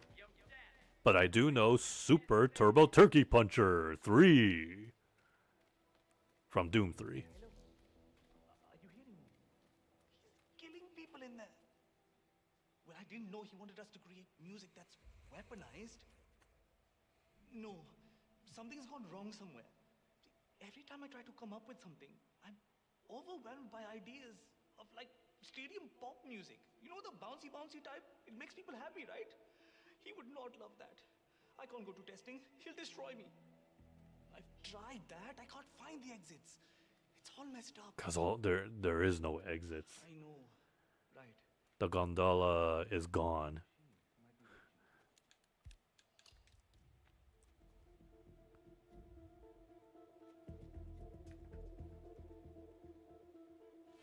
Oh no! Don't. Oh, I should have instead of a pistol. I should have. I can't keep it in. This is not a bloody playground. I should have had the poison dart. Otherwise, I had one shot at that. Throw that grenade.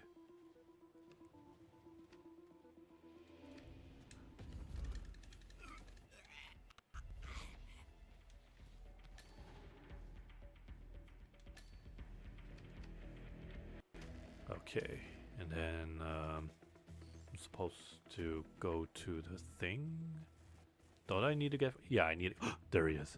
I need to get frisked though. Shoot. So I can't bring anything illegal. Whoops. This is the only thing I have. Nobody will find it, right? You will be frisked if you want to come through here, sir. This is just a security precaution. Yes, touch me. Thank you, sir. Please continue. Doctor, I better see you in the testing room in like 20 seconds, or I'll rip that thing out your head personally. Thank you. There he is, Slim Shady. That little cross-grabbing fuck. Pop his ass. Oh, don't worry, Mr. Eminem. I will. How we do it? You're no fun. Never heard of a speed run? Hello. Welcome, honey. Are you part of the weaponization program? You're just in time for testing. It's that way. Oh, a gift. There's nothing like a key and a mirror to unlock the secrets of the universe. But don't tell the others, you big handsome baby. Sit your ass down, Doc. We got.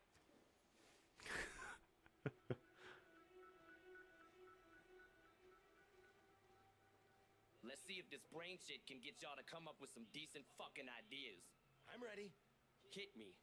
I propose we do trip hop remixes. What are you fucking stupid? No. I'm sorry, Mr. Shady.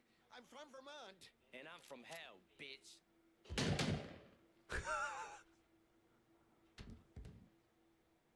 You, the bald one, what you got for me? To weaponize, you need a gun. Oh, for fuck's sake, I know that. But I want people to go insane. I want the world to burn. Now fuck off and don't come back until you study that manual. Got it. Y'all better have something good for me when I come back. Shit. This is worse than I thought. He's fucking weaponizing. Man, he's such an asshole. Well, it's okay. I guess. I mean, he's already killed somebody before. They think weaponizing you is shit music. No, that guy's still breathing. I thought the neural shit gave. Whoa, I'm sure that's paint. Wires got crossed somewhere in their brains. What's up, Doc? Starting to look like a dick. I'm doing goddamn chemistry in the studio just to fill out time. I hate chemistry. Oh, Poochie Poo. It will all be fine. I need to mix air tonight. Can we line up some people and gun them down in front of them? For the sake of motivation? I'll look into it.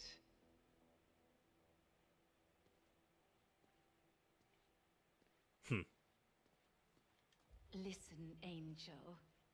I don't see your little manual. Are you sure you're prepared for testing? Don't want to upset Mr. Shady, do you? What's she talking about? A manual? And then this is where it gets a little trippy. To find the manual, we have to I don't think you'll get much further without it. we have to investigate the basement of this house. A house? I'm fucking house. And it makes no sense. You haven't worked it out yet, have you? This is not reality. This is your dream. You're in control here. If you want to take Slim Shady down, it's all up to you. What a peculiar room. Could this be where the manual is? Take a look around, see what you can find. If I remember. Hold on. So basically, the manual's behind that curtain, which is actually a vault door. But there's a giant table in the way, and I just need to undo the table. And I think it's this first. Excellent, 47. You have taken your first step to Chandelier, utensils gone.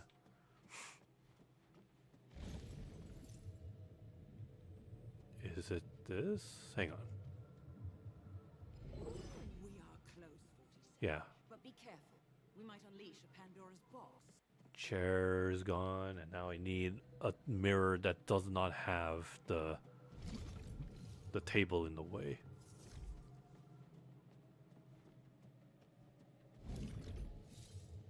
No, that the table's standing up.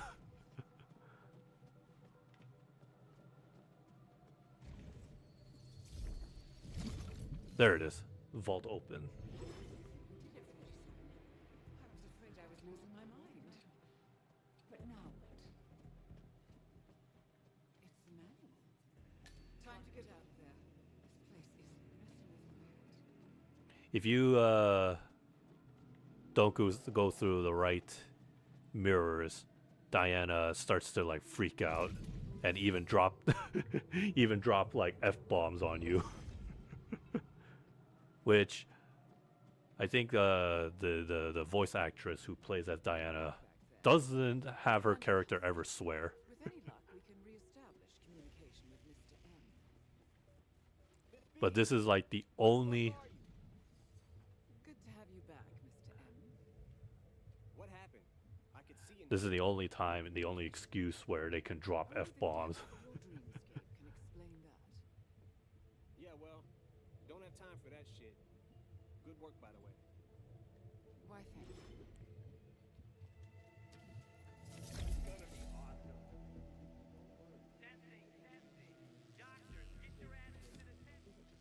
Or is all of this a bit Oh, he's still there. abstract? Can I drag his ball? It's real tinfoil hat stuff. Weaponized music. It's a theory, sure, but it's never been proven. You've got this. We've got the manual implanted in the neurochip. It will work. Hey, it'll all be worth it when the chip kicks in. Weaponizing music. I feel like that may be theoretically possible. Oh, he's coming back.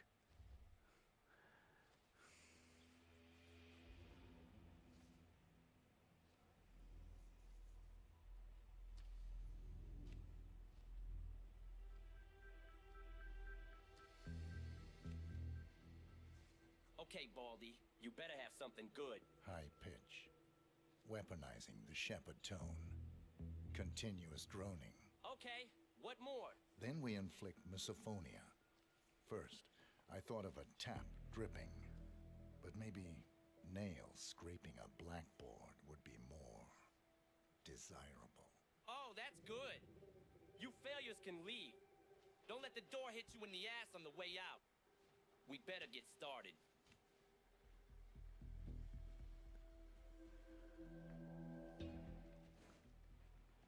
straight away that you knew. I could see it in your eyes. Those are killer's eyes. You know what I like about mirrors? They reflect reality. And I'm reality, bitch.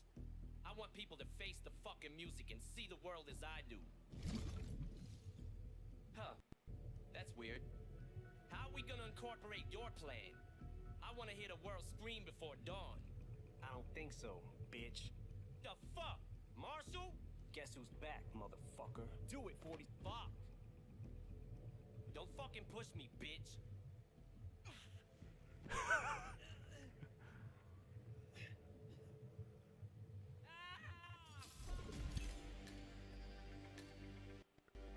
Eliminated. Let the boys finish this. Your money's being transferred to your account. Time to find an exit. Oh, sorry. One more thing.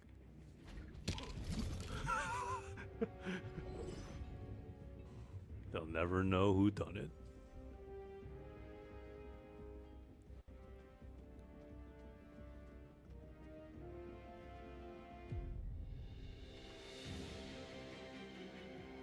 Yep, and that's the event. I mean, there's also other methods on how you want to take down Slim Shady, but I haven't found them yet.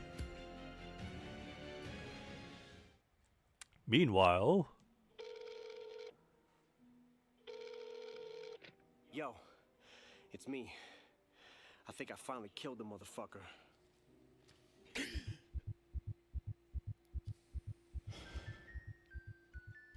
nope. He lives. Even if you try blowing him up, poisoning him, the ending still remains the same. Slim Shady can never be killed, apparently. But the fact that Eminem was actually invited to be part of this collaboration. I mean, dude, they were allowed to use Bruce Lee. They had a 007 villain. They had Sean Bean. And this guy, Jean something, the man who does a lot of splits. And didn't he play as somebody from Street Fighter? But yeah, Sean Bean pretty much paved the way for IO Interactive to get celebrities to hop in on Hitman. Either be a target or help take out a target. And guess who's next in line? Guile. Oh, right. I was going to say Guile, but I was like, is it really Guile? But yeah, the next target, Jean-Claude Van Damme. Yeah. The man who does who's known to do a lot of splits. Yeah, his mission was pretty fun too.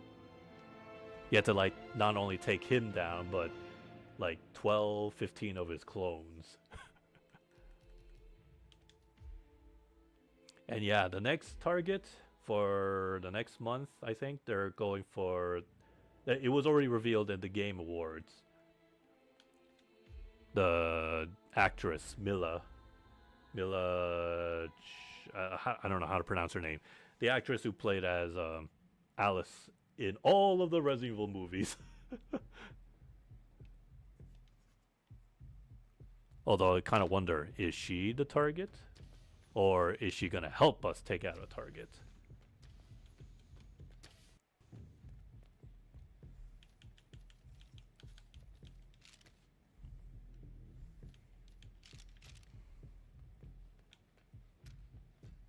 Well, I don't have to wait too long. Next month is going to be when it goes live.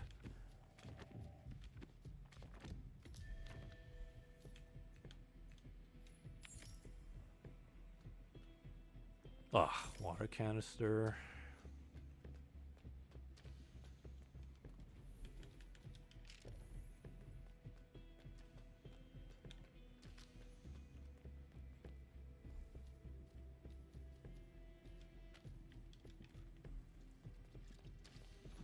The only thing I do wish, if they could do something about the freelancer specifically, considering that all the locations have like different variations, like what I just did in the Slim Shady mission. That's the Hokkaido level.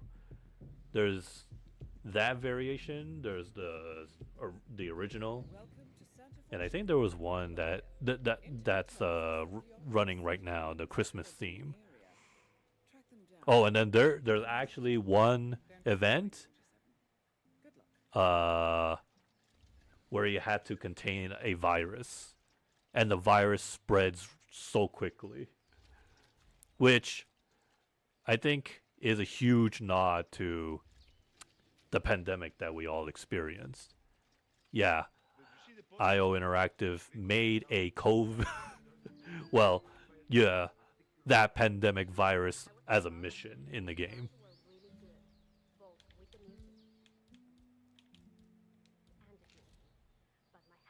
Oh shoot, wait, no. Where is he going? Yeah, that mission you had to eliminate every single person. Well, no, it starts with one target, but then that one target infects everybody by just simply passing by them. And yeah, if you get near that target, you get infected. So then you have to like get a cure fast. Hey, Chris Kringle, can I talk to you for a minute? Yeah, come in here if you dare. Hey, idiot! No! Please, someone help me! Me copian, calling in. Somebody's on the ground. Maybe that can't stand it. Ah, dang it, he's moving. Okay, someone's being real cute, amigo. Running around knocking people out. Details, I need details. Who am I saying, huh? No? Amigo, no lo sé. I don't know. His body is in the way.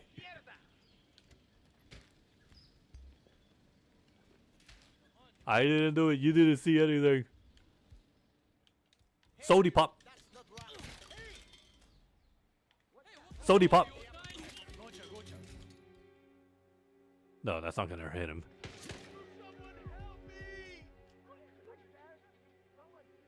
Okay, well, now I could close the door.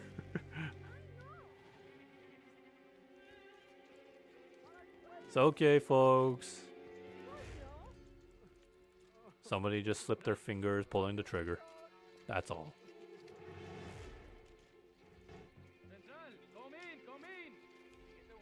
Should I? Nah, not with this many people. I think that's too many eyes. They'll notice. Someone's messing about. What can I say? What the hell is this guy looking? Is he gonna notice?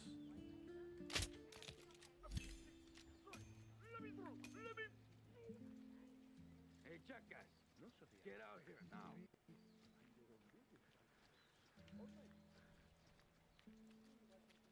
Where are you gonna go?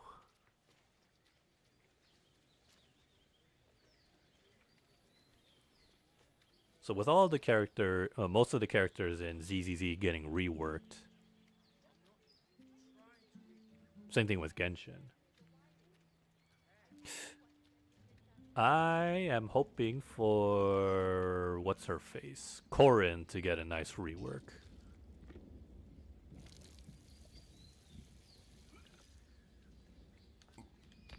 I think she could use it.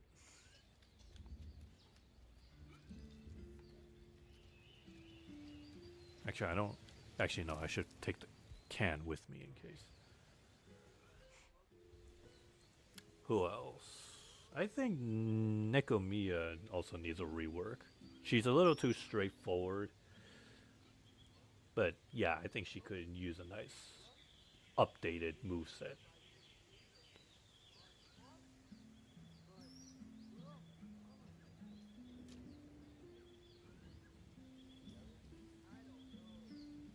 Genshin, at least, they are reworking the 4-star characters, which is nice. You don't often see like the 3-star, 4 stars in your gachas that get like reworks.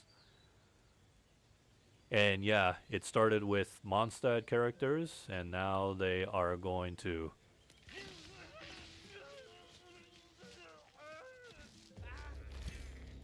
And now they're gonna continue down the road.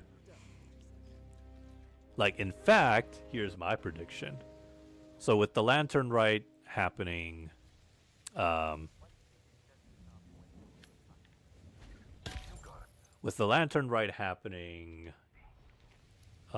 next year in February,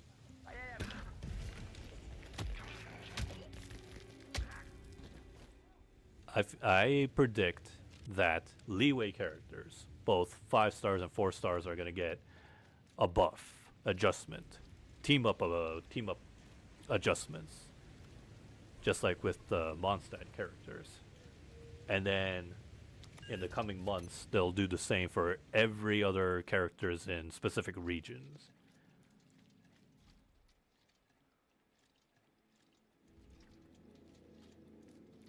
All right, I haven't done Cleese yet. I should do Cleese.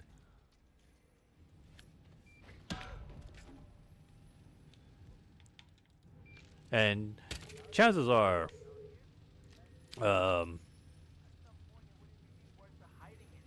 maybe they might even do complete reworks of characters. Because Venti was one of those characters that got a rework.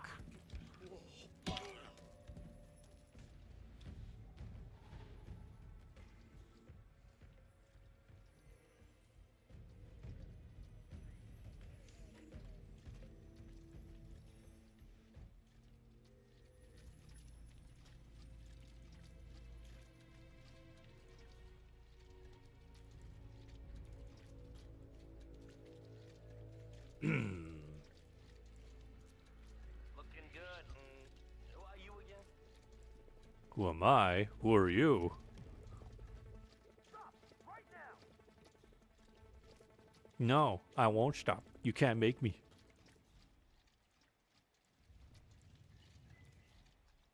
Oh, it's the guy watching over the hippo. Well, hey, hippo. Feeding time. Surely be a blow to the syndicate. Yeah, I bet you'll love that meat. Do some of the characters can mark items in the area like Klee? Yeah, some characters can. You just need to look into their passive abilities. I'm telling you, I can feel a breeze.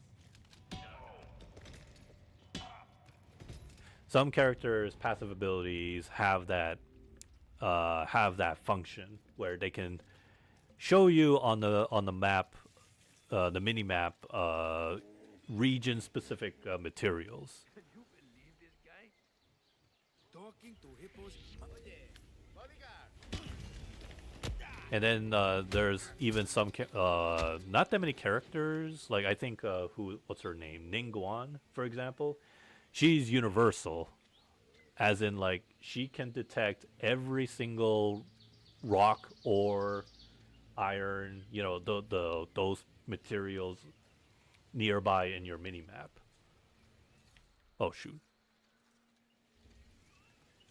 Like no matter what region, she can help you navigate where the nearby ores and such are. Hey, senor, you're making us feel safe. I tell you, she went crazy. I've never seen before. The only This is not good. Come in. I don't know who else can do that. In Natlan, I think it's Kachina. But yeah, once again, you can look into their talents and see if they have it.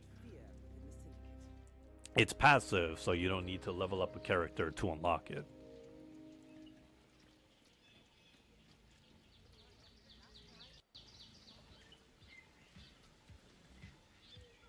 You also make sure that when it comes to expeditions, you also look into a character who can provide expedition. Oh, that wasn't the target. You can look into some characters that have expedition bonuses, whether they cut the time slightly shorter or they bring back 25% more rewards. Oh wait, I have a knife. Knife!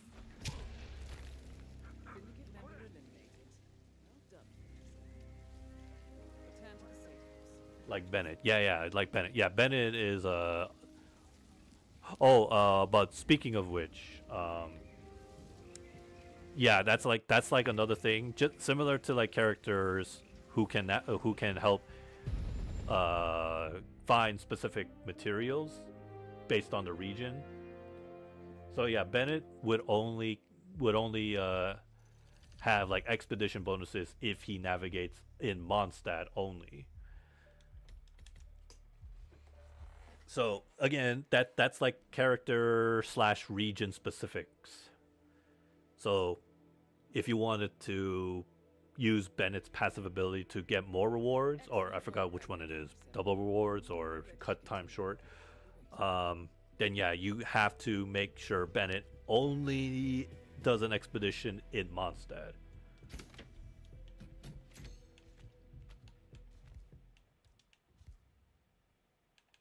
But if you don't have like the characters that have those kind of benefits, for in terms of like expeditions, I would still just throw in any character to do the expeditions, because you're still getting something.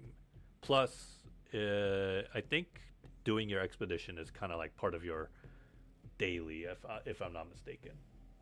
Bennett cuts time. Okay, yeah, Bennett cuts time. Right. But considering that, in my opinion, cutting time isn't so bad, but I favor characters that bring in double the award, not double, the 25% more. Yeah, I think it's 25% more rewards, even though the time would be too long, like 20 real life hours. But that's fine because that's just a daily thing. It's like part of my morning routine.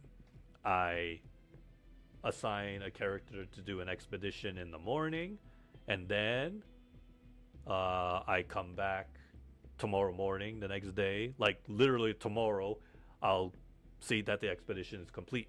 Because yeah, 20 hours, that's nearly a whole day. But it's not like you're gonna play Genshin for 20 hours, are you? So that's why in my opinion, I prefer that instead of just cutting the time.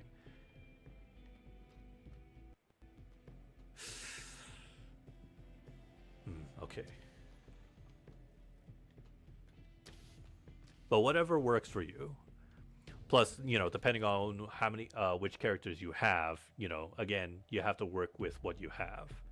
And until eventually you get like characters that have better, or if not the same kind of passive talents. And speaking of other benefit passive talents, there's also cooking. If you're still using characters to cook something, make sure you also utilize that as well.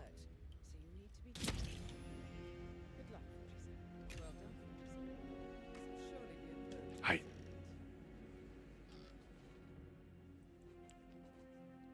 Some characters can double the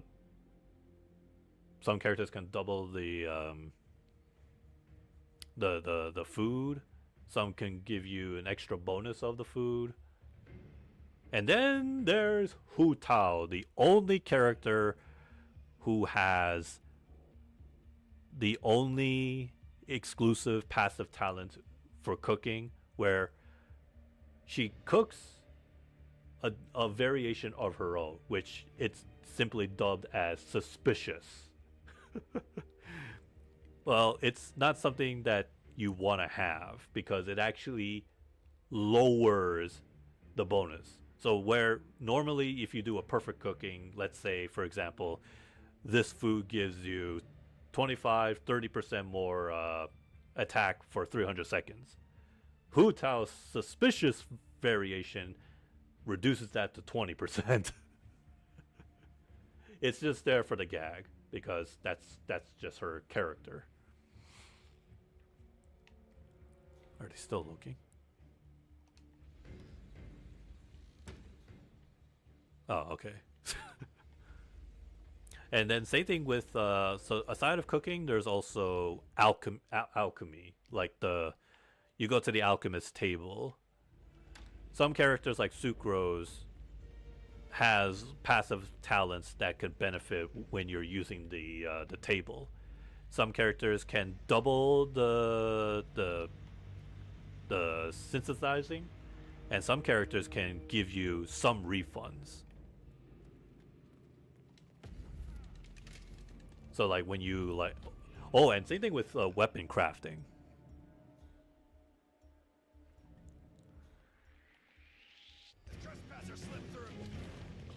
I didn't slip through Santa. I'm Santa Claus. I came through the chimney. What else? Blacksmith. Oh, and then there's characters that can cut the price when you're upgrading or ascending a weapon. What's his name? One character, two characters I can think of. Raiden Shogun and what's his name? Not Scaramouche, but yeah, you know him now as the Wanderer, or you could also name him whoever you like. Oh, whatever you like. He doesn't care. I called him Roxas.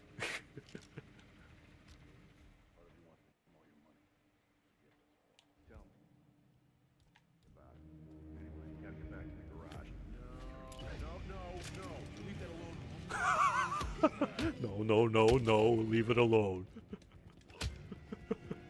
Hey, don't worry, I'm not gonna blow you up.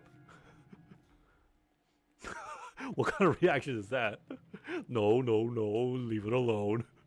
That's your brother in arm.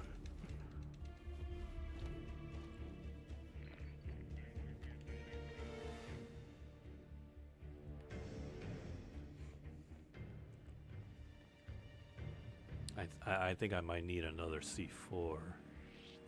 Okay, yes, don't worry. I'm leaving. What should we do? Crystal Ball get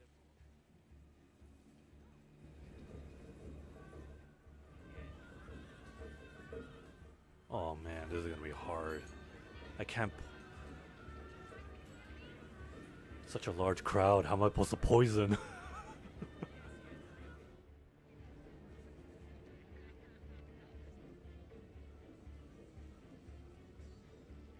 Oh shoot, wait, I should have had the military outfit.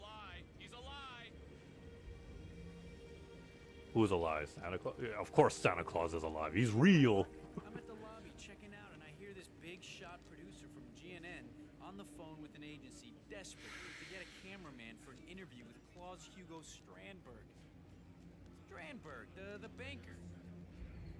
You ever watch the news? Anyway, I tap him on the back, show him my press pass, and the guy is so I think I'm gonna need a change disguise. Salary up front. Of course I'm not gonna do it. There's no way I'm getting near that place. Mr. Claus, your sleigh is ready. Doesn't even know my real name. Oh, welcome. Santa Claus out. Hey, you know.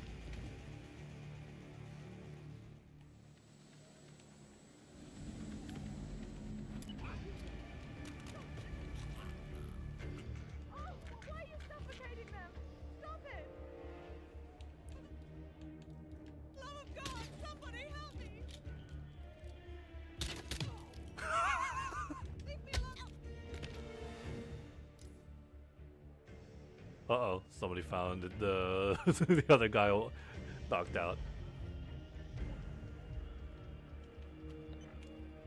And whenever the people run away from it, they're somehow fast. I need help here. All right, I'm gonna have to sneak past.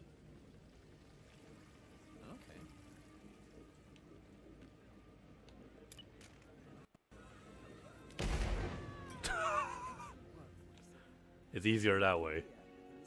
Easy and quickest. But now for the other. The fudge? He goes to other places? I thought he usually just sits in that table forever.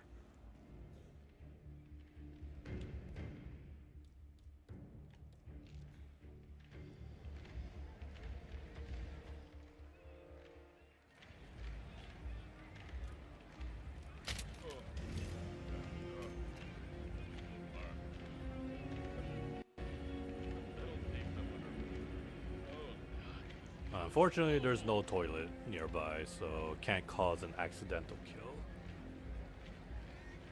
kill. But if I had known he had moved, then he could have gone to a toilet, and I would have drowned him there. Huh? Oh, shit.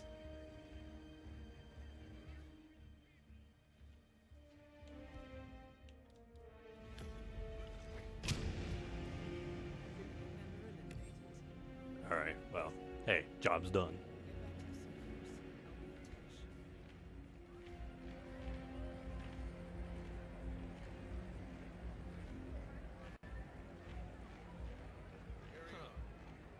I could just about strangle you. Stomach cramp.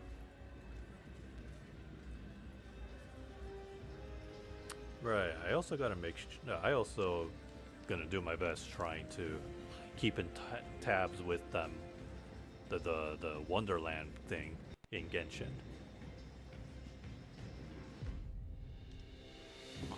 Excuse me. Oh, speaking of which, so you know how in that Wonderland thing, how everything about that, the gacha specifically, it's only for cosmetics. So you have your 2-star, 3-star, 4 stars, and of course the gacha for the 5-star, 4-star variants. So right now, they're now giving you the currency to pull the gacha, like the rare one, the one where you can get gacha for the 5-star outfits.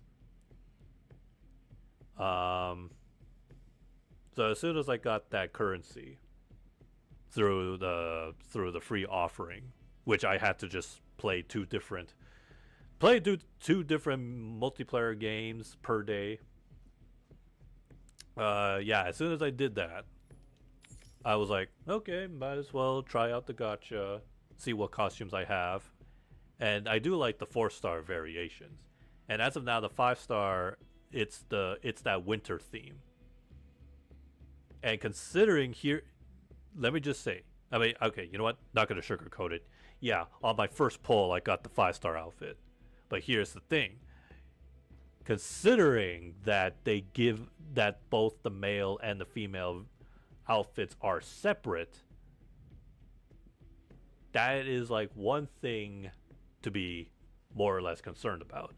Like, say for example, you're going to use the female custom character for the most part, and then you want that outfit, the 5-star outfit, but then you end up getting the male variant, then it's like, well, now you can't. I mean, now that 5-star is given to the male variation instead. So technically speaking, it does even as a cosmetic gacha, it does still have a 50-50 loss. But, you know, at the very least, whether you can still switch between male and the female avatar character. And thing is, they both share the same stats as a traveler. And if you ascend, let's say you stick to the male variant. If you ascend the male custom character to level 90, the same applies to the female. So, at least there's that progression. Oh, and in case you're wondering, yes, you can ascension limit the custom character. So they can go to level They can go. They can also go into level 100, 95, and then to 100 if you want to. But my opinion is don't do it yet. Ascend your character to level 95 to the one, or more than one, to the ones that you know you're gonna use more often.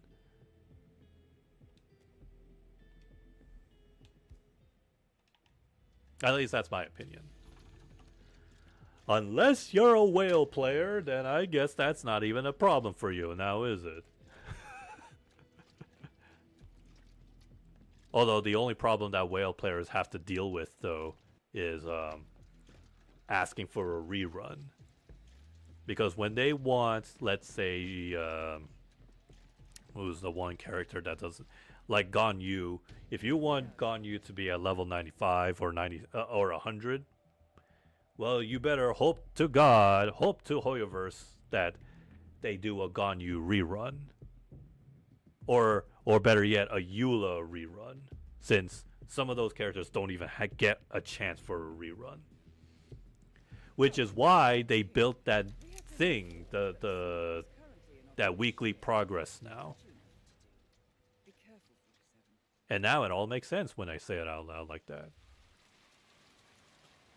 Because characters like Eula don't get a banner rerun that often, they're using that as an excuse to be like, hey, if you wanted to get those characters, you know, get their constellation leveled up, well, yeah, again, you can't do that without their rerun banners.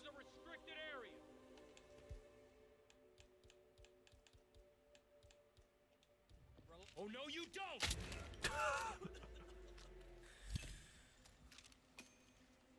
Yeah, on one hand, it kind of sucks that you have to do the weekly progress, which it's a grind fest, and you have to do it, let's see, for 8 weeks if you were going to do it consistently.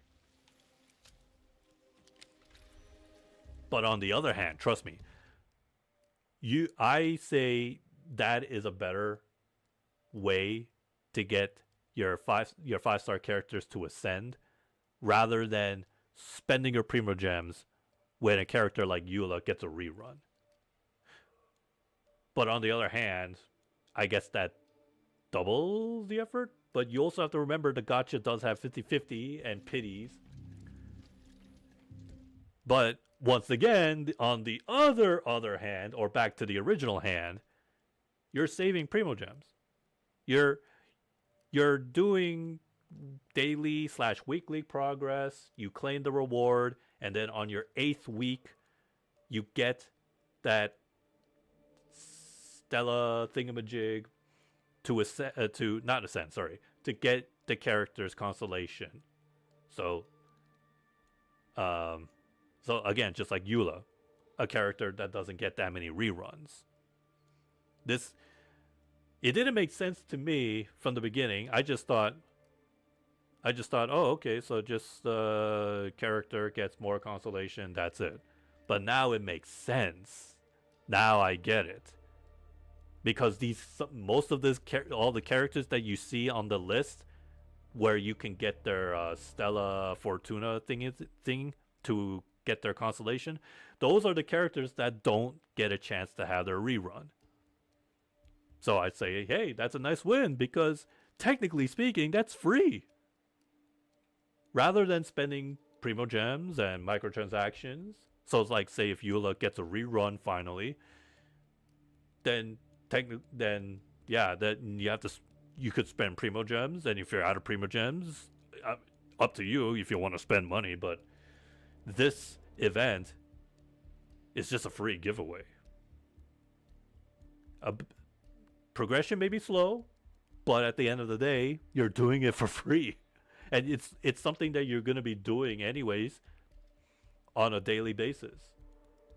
You just need to do 4 daily missions, or you don't even have to do it.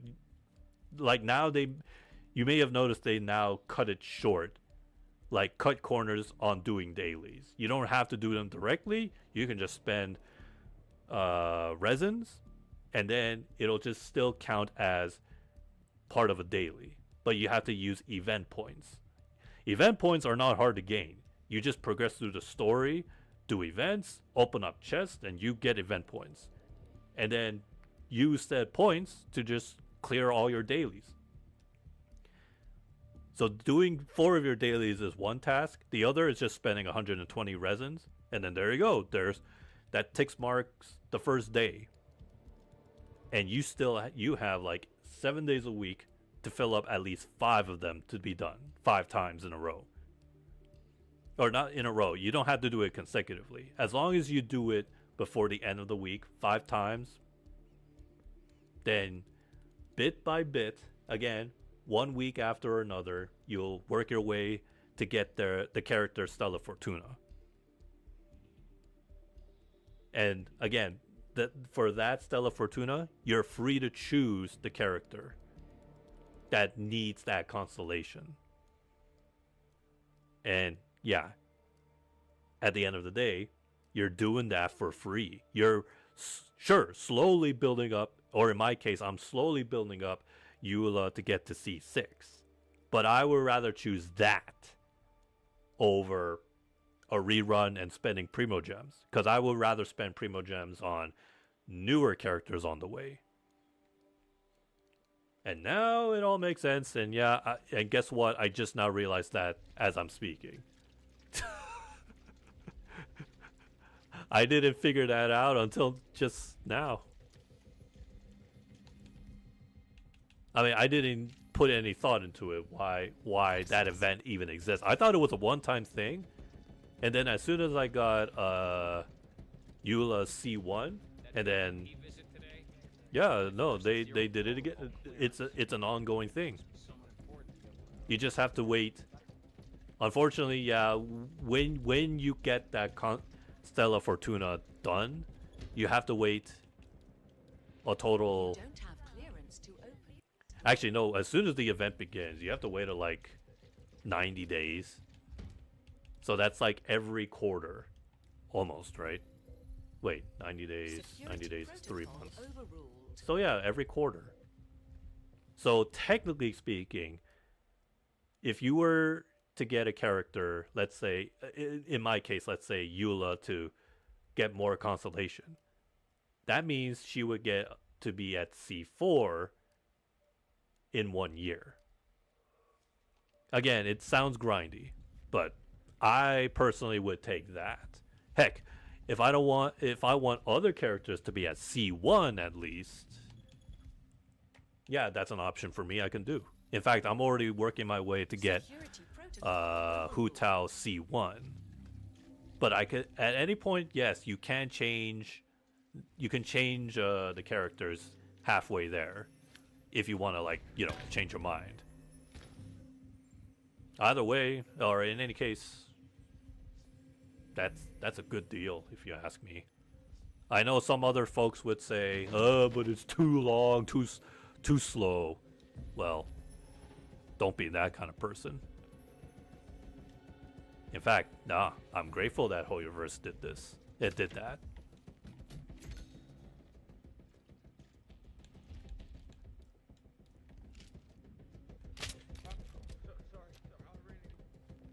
I just don't feel comfortable facing the stuff about us. Alright, he's going to bathroom, and then I'm going to make him slip.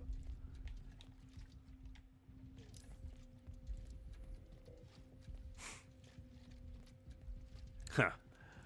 Give Honkai Star Rail and ZZZ a couple of years and they might do the exact same thing.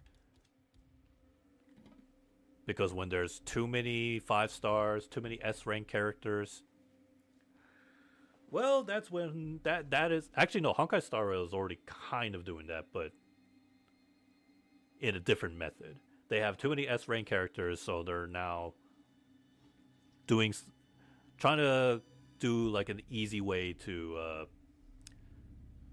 get people to get 5-star characters in an easy way. But yeah, no, that means, yeah. Ow. But that means ZZZ will be next in line. But as of right now, there isn't that many characters yet. So hold your horses. ZZZ is only like 1 year old. Give it maybe another 2 years when it has too many S-rank agents, and then you're gonna start seeing Hoyoverse being like, okay, we got too many S-ranks. It's time to give away some of the older characters. I mean, they're technically already doing that. Like, again, like I mentioned from the beginning, the special program, they're already giving out free S-rank agents and S-rank W engines. It's crazy.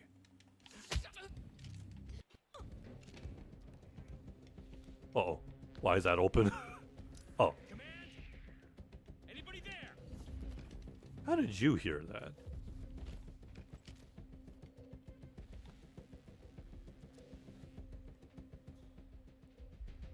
Don't you dare look this way, or I will give you a black eye.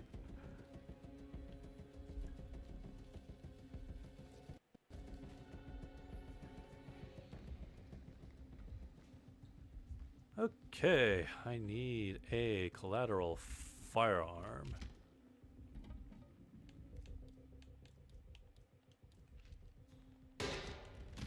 Excellent. And then burning.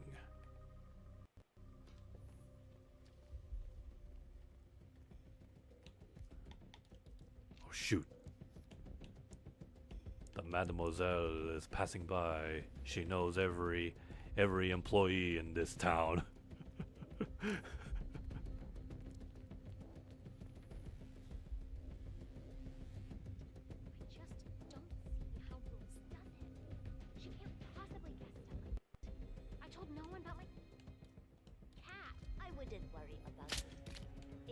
Okay. Alright, nerd. Get over here.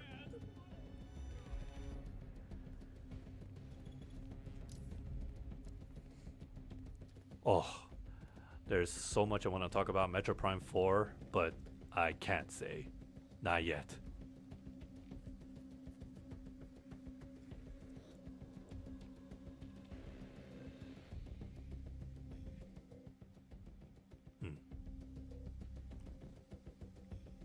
Oh wait, hang on a second.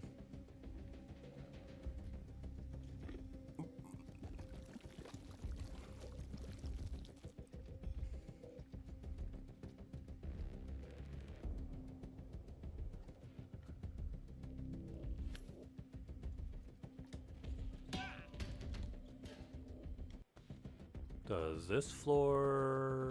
this floor able to spark? No, of course not. I bet the floor is made of rubber or something.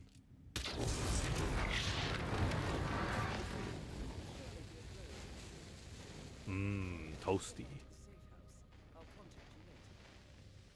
Toasty! I didn't get the key, did I?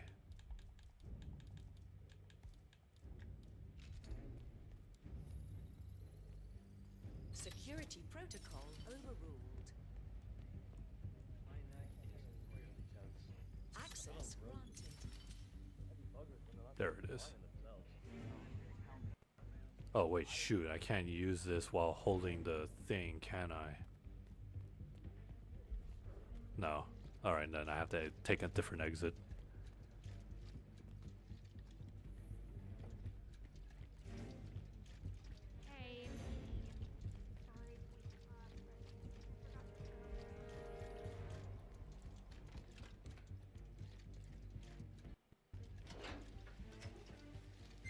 I don't get why companies want to even change their logos to something so flat and boring. Just look what they did. Well, look what Bandai Namco did to their own logo. Capcom is still Capcom. Thank God the blue and yellow color is still there. Except for the Resident Evil one, it's always black and white. I mean, yeah, because RE Engine logo is black and white, but too flat. Nintendo is still flat, just it's always been, and it's fine. But they decided to slap a giant red background. Sega still retains their logo, as they should. Same thing with Sonic Team. Square Enix is still the same logo.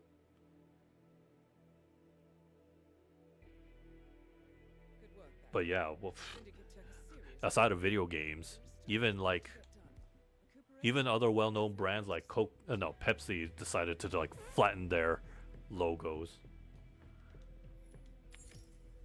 What for? Why? It was fine the way it is. A 3D like ball that I've seen in gym class as a kid. What? Is spherical shapes too much for them, so they decided to go flat and boring? Hang on. Ugh, again. Okay, fine. I really need to stop disposing weapons in case I ever get these side missions that require said weapons.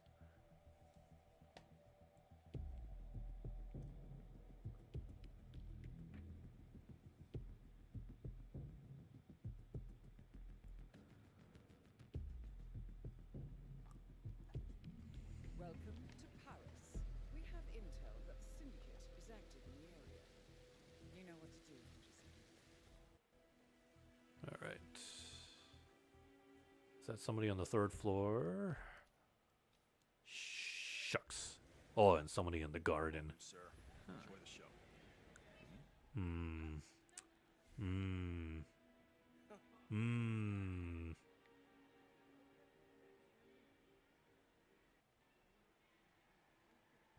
Oh, I have an idea.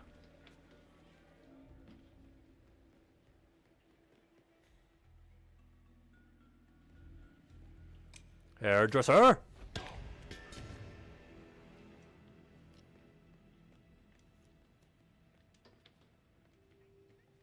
It's amazing how he could survive that. That's a fractured skull for sure.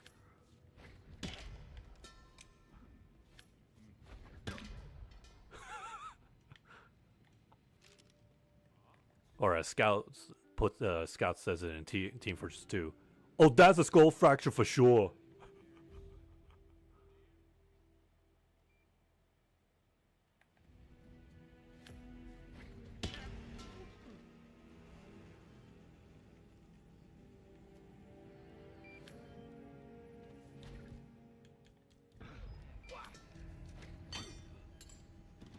I was expecting that. How many twirls was that? 2? Next time, go for 3. All right. What did I had in mind? Oh, right.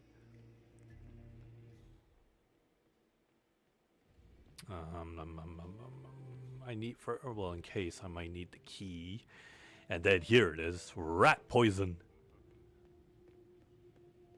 And then I need a disguise, one that allows me to pour in something without being suspicious. Is this the right way? This is the wrong side.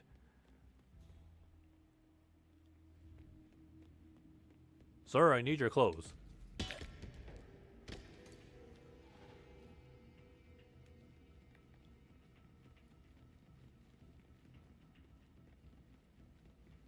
I think I saw like Ready or Not having mods in. So much so that I think there was already anime girls in SWAT uniforms.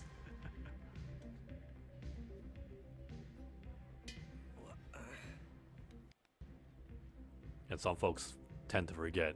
Wait, I had mods on?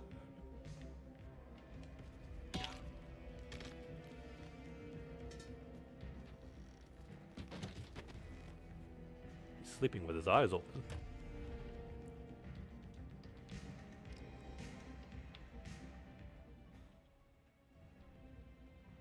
take your knife. Now I just need to. What the fudge? It's your biggest asset.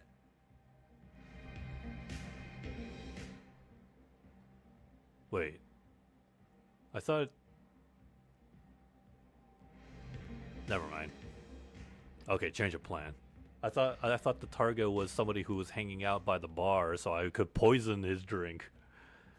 But I guess it was just a model.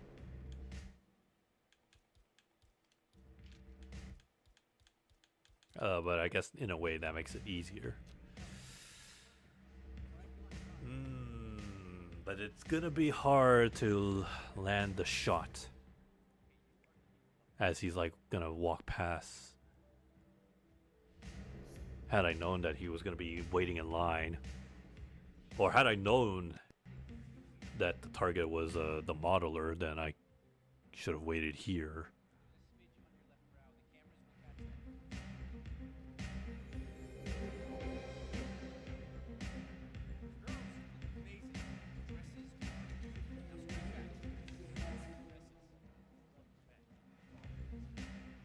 Oh shoot, the guy on the computer. I was hoping I could just shoot while I'm lined up here. But nerd over here with his Windows 10 is or no, it looks more like Windows XP.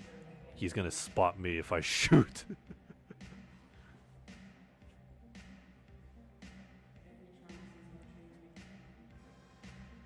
So he's probably gonna hang out by the hairdressers until he goes back around and do it again.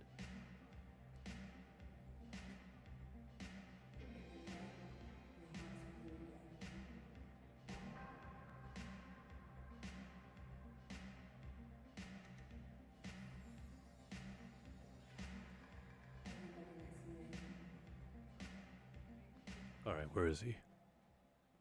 He's doing something. Well, while I wait.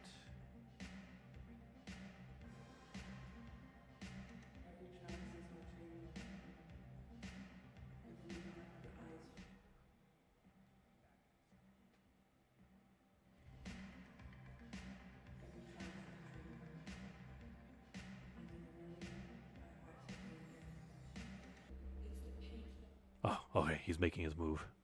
He's on his way to the line, but I just hope to God that nobody sees me shoot. Otherwise, I'm pulling out the unsilenced pistol and start blasting. 2 people.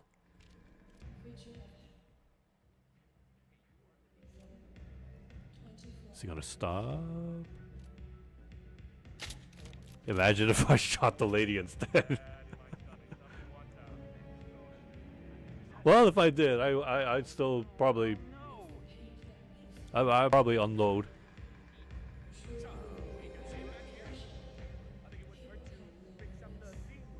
Oh, but I need it's a collateral firearm, so I'm gonna need a volunteer.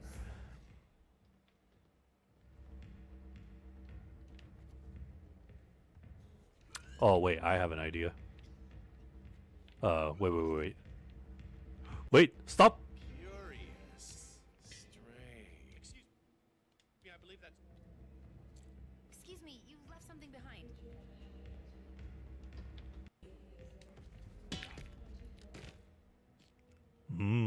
Sushi. Delicious. Oh.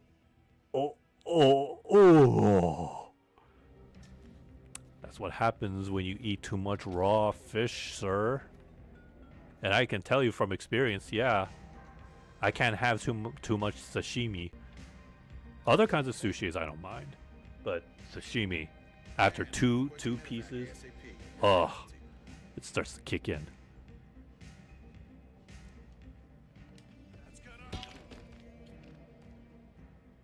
All right. First off, I need you to be on top so I can land the shots. Also, oh wait. Just so I don't make this mistake. Shooting the fire extinguisher. Otherwise I have to leave the room, but I don't want to leave the room. He lived? Screw you! Unless he was wearing body armor, but I'm calling bull on that. Well, that's okay. There's plan B. Or there's more chances.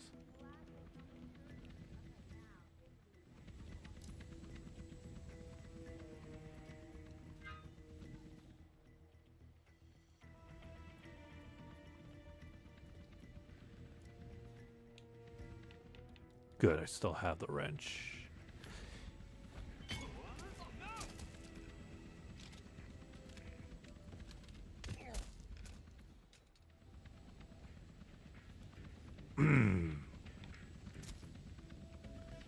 It's gonna get loud again.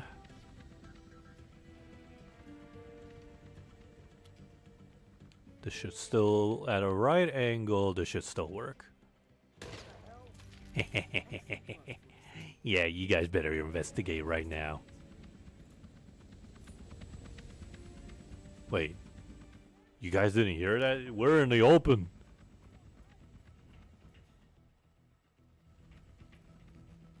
Man, these are the best security guards ever.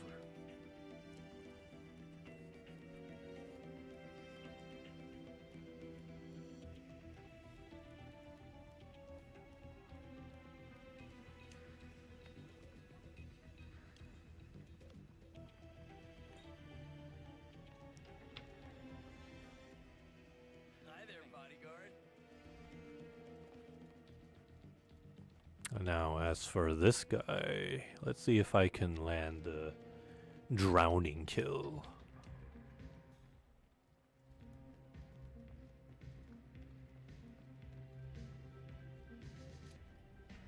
Jeez.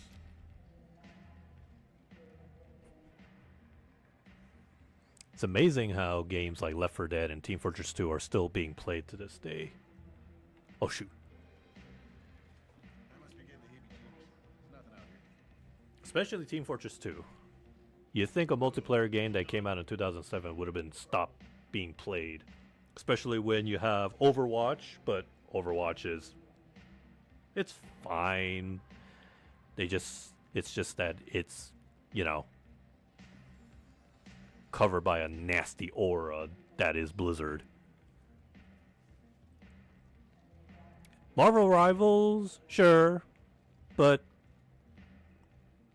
you know, a lot of people still enjoy the comedy that is Team Fortress 2.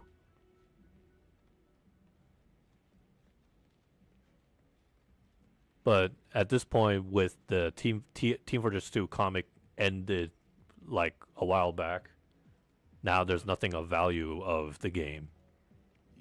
Or like just the name Team Fortress 2, other than just going, you piece of sh... Alright, I gotta get out of here.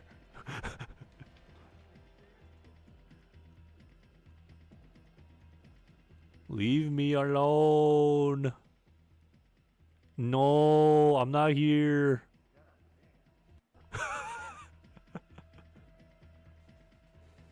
I disappeared.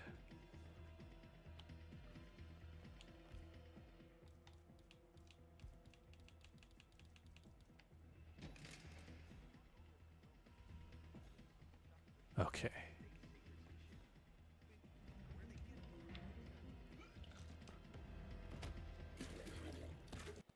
Drowning in your own vomit and whatever stains you see in the toilet. Oh, speaking of toilet, I don't think it should be a surprise, but I'm gonna say it, and I don't want to say it, but I'm saying it.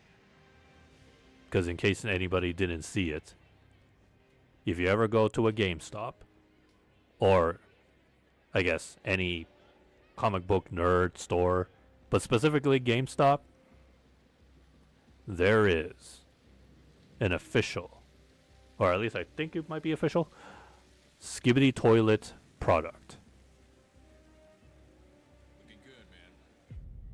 Well, that's no shocking compared to an official movie being made, and apparently it's not going to be in theaters. It's going to be one of those cases, it's going to be on a streaming platform.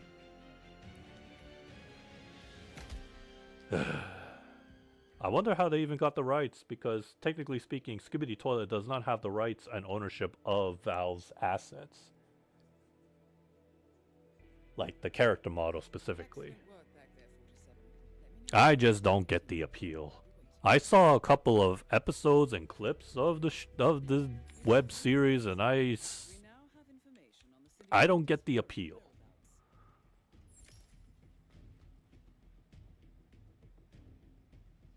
I've provided you with new intel. No, I'll just stick to explosion. I like explosives.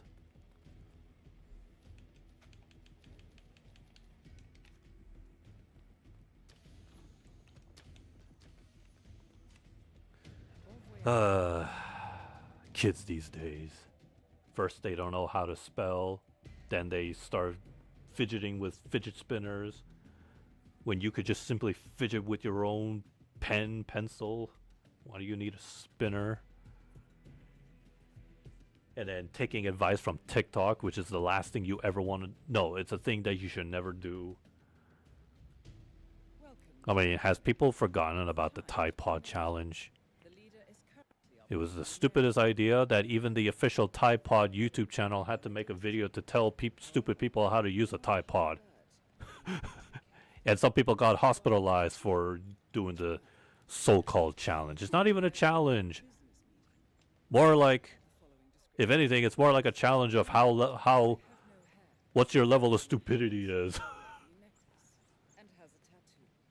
As to habits and vices, your target has a tendency to enjoy food of any kind.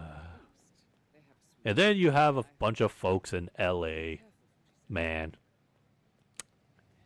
The whole millionaire syndrome. I mean, I've already poked fun of all the bunch of celebrities in Hollywood and how they spend their millions. Fancy cars, mansions, clothes. How about doing something charitable? That isn't like Elon Musk buying Twitter. That's not charitable. Heck, he even tried to bail out from the bid. But when people didn't have any interest, it was a waste. A waste of $4-point-something billion. Wasn't that worth the money? Alright, no, it's not her. She's not in the right group. But I still need to hide the body, otherwise somebody's gonna find it. And then security goes, woo woo woo woo. And then every suspect nearby will be like, oh shit, run. The Santa Claus bald man is coming for us. Although I should take this opportunity to gather the rest. I mean, not the rest, the other two, so I can narrow down the search.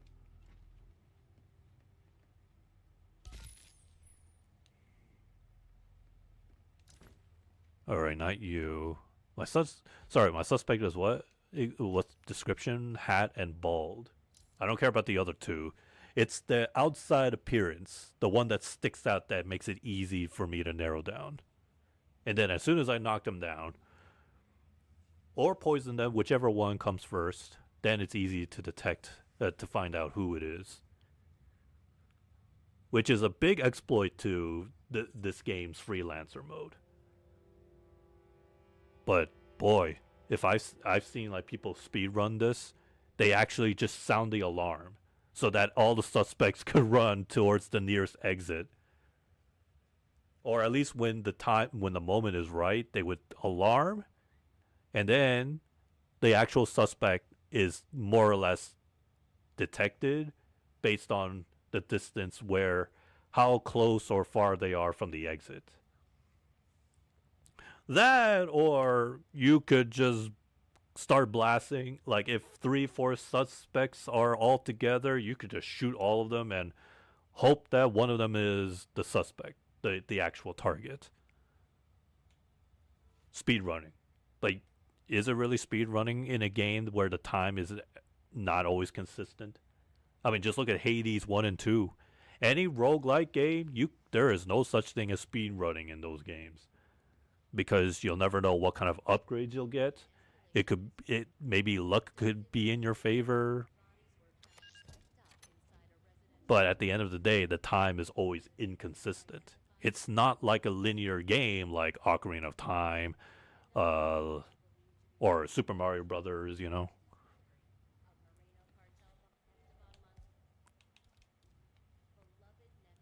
Or Mega Man, for that matter.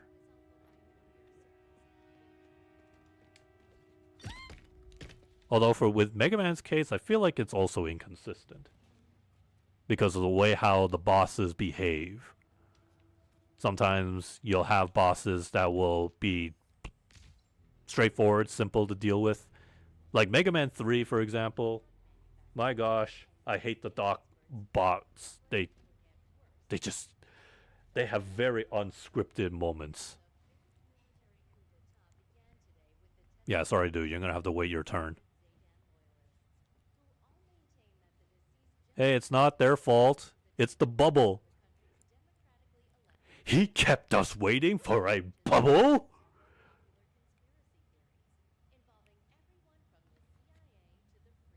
He called us fat. He washed my flippers.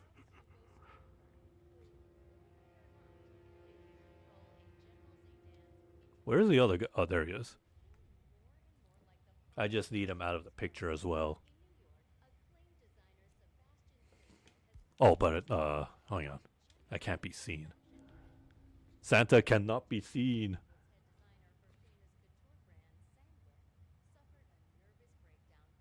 I wonder where that song I saw Mommy Kissing Santa. You know, when you take that out of, when you just only look at the title of the song, that's already cursed in its own way, out of context.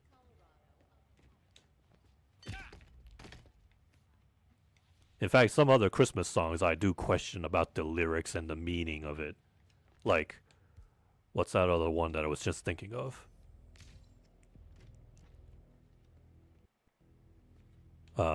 What's the title of that song? It's the lyrics goes like, wait, shoot. Is there another? No, that's The Lookout. What's the other Christmas song that I was just thinking of? How did it go again?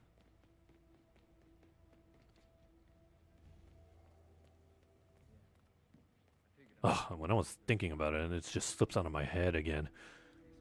The one, it goes like, it's like about how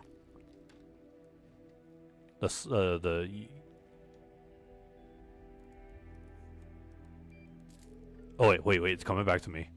The lyrics. Last Christmas, I gave you my heart. Yeah, that song. I gave you my heart, but the very next day you gave it away. This year, to save me from tears, I'll give it to someone special. You know, that song is just listening to the lyrics as the instrumental are fine, dandy, but the lyrics are just messed up, man.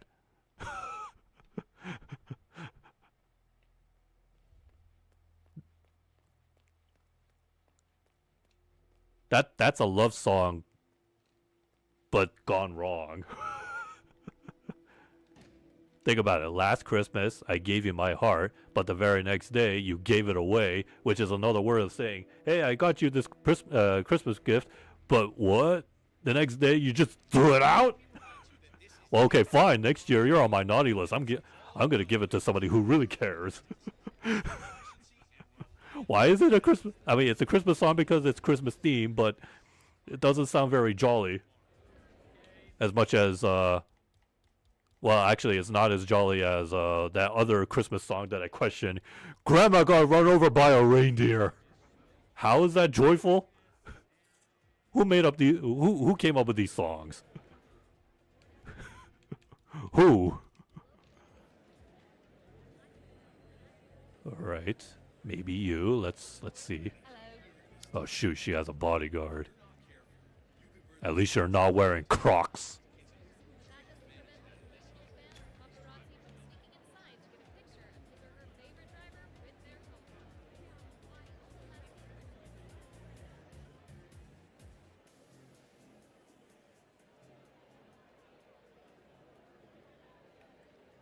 Ah shoot, that the racer in green is gonna see me shoot the dart.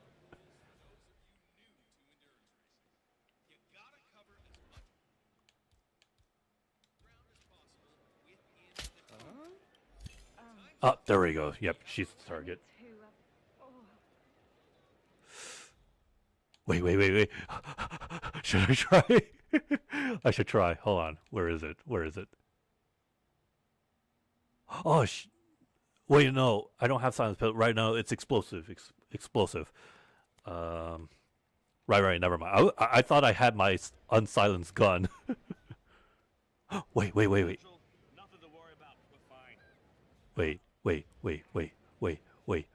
Stop.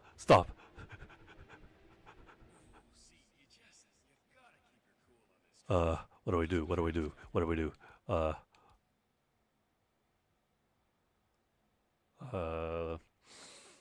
Because the explosion, the assassin's not close enough.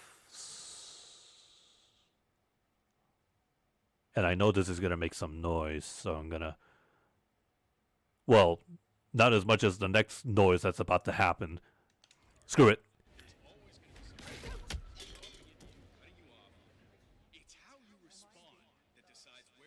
Wait, I'm sorry, nobody heard that? Well, get ready to hear this, boys!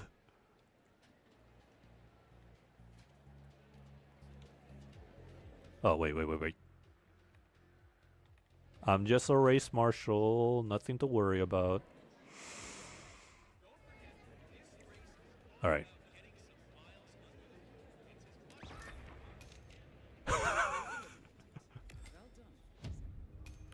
Everybody run!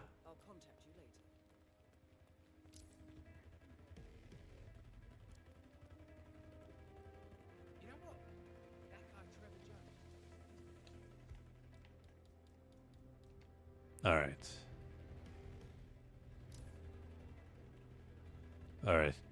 Time to get out.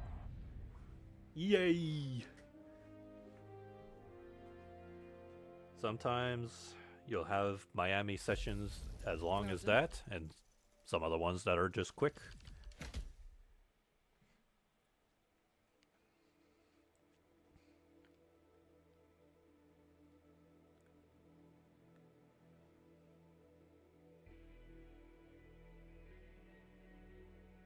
Good job, 47.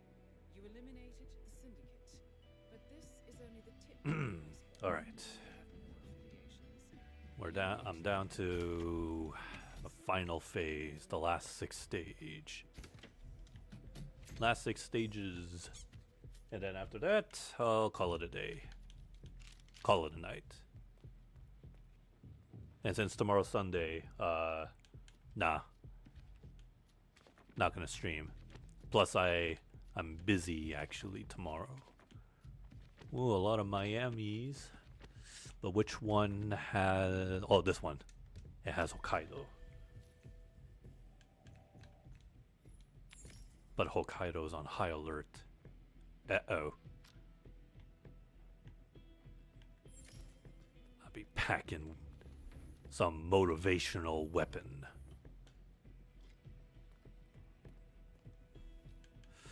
And then, if I can, do that. Today is the first year anniversary of Sonic the Hedgehog 3, the best Sonic installment of the classic trilogy.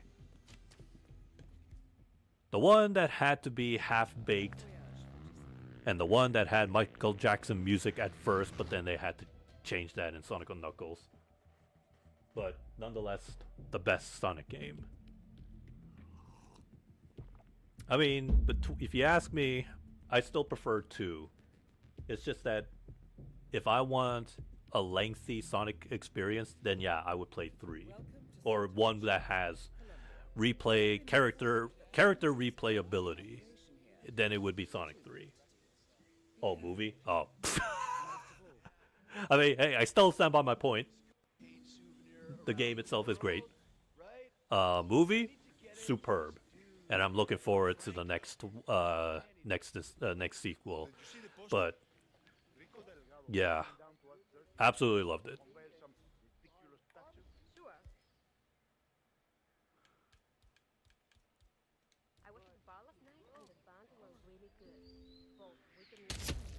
All right, hide. You've spread fear within the syndicate. You know, I felt like, you know, just an afterthought. It would have been cool if they more or less did Sonic Adventure 1 first and then 2, because I would have loved to see the Perfect Chaos fight in live action. And then have Sonic Adventure 2, the plot line of more or less of Sonic Adventure 2. But maybe they can save that for another time. At least I'm hoping.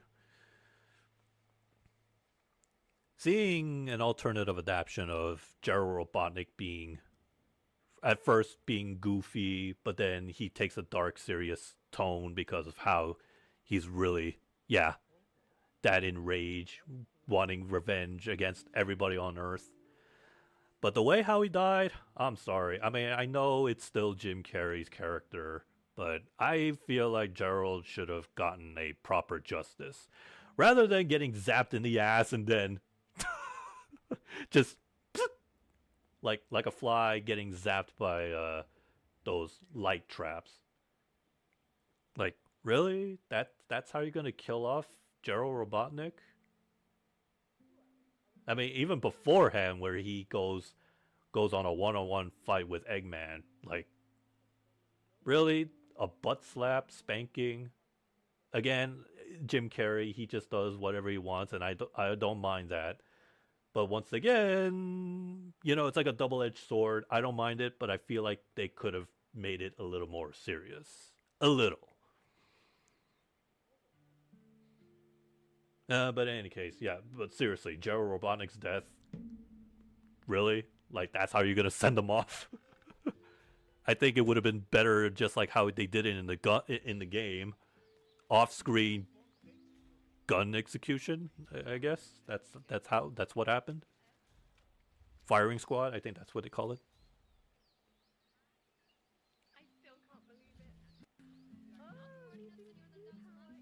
Oh no, they're having an argument. Dory, ma'am. Oh, Santa Claus is here to save the day. Well done, 47. This will surely be a blow to the syndicate. Your wish has been granted.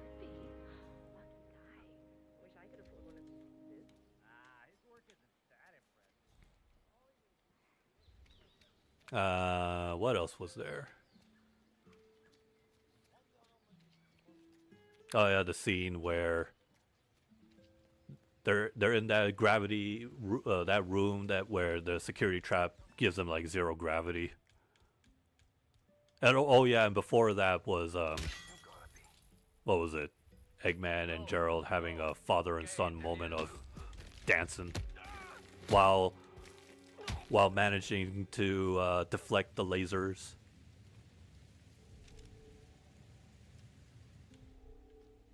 So much so that I've seen somebody made a recreation of that, but using the original models.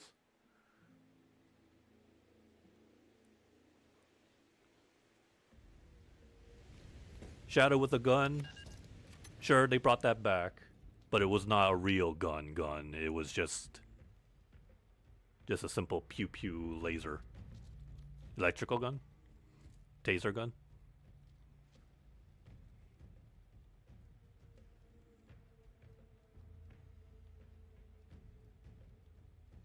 But the way how they set up Shadow's introduction, like how he came to Earth, I guarantee you that's a setup for Black Doom. And I say that is the best way how you can do a big foreshadow.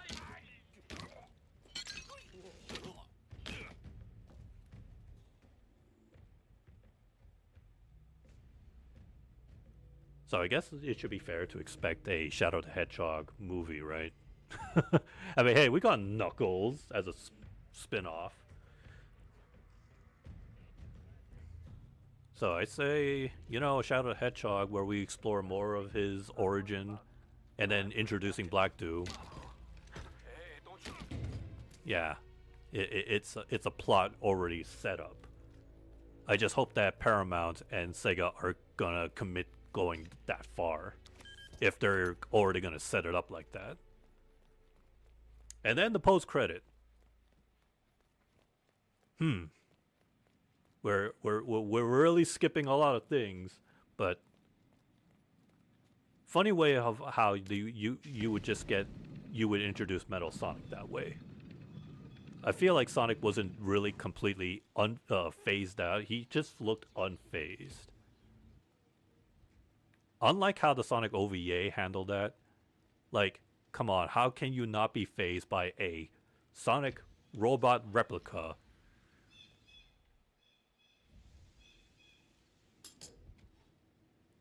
And then apparently there's more than one. But the fact that Eggman...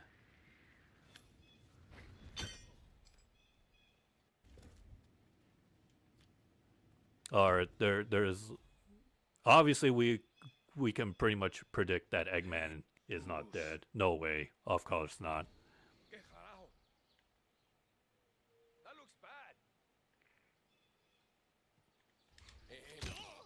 Otherwise, who else is going to be next in line? No, who will be the villain in the fourth film?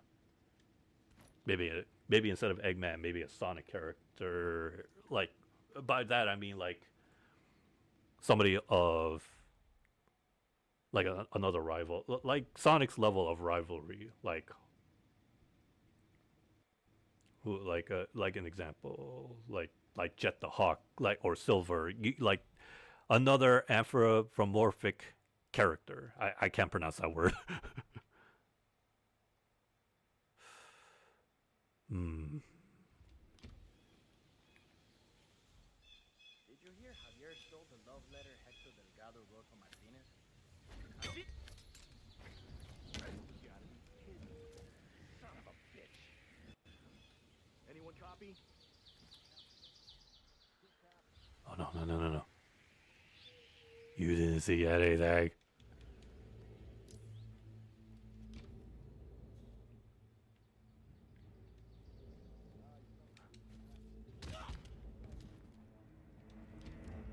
Oh, I thought I dropped my briefcase.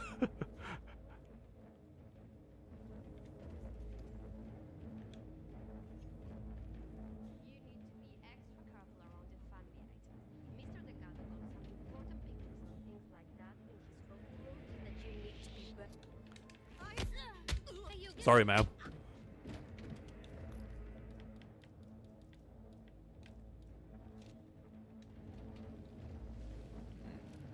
Aha!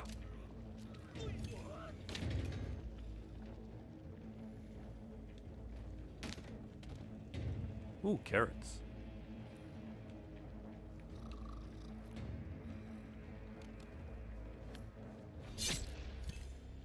Oof. Almost down to the throat. And then where's the next one? Of course you're there.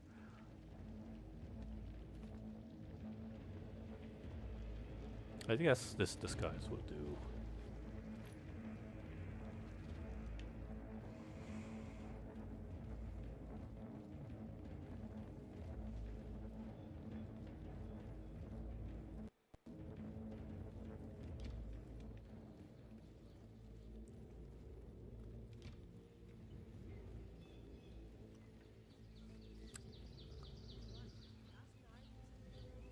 Ugh, I think the Game Awards rigged.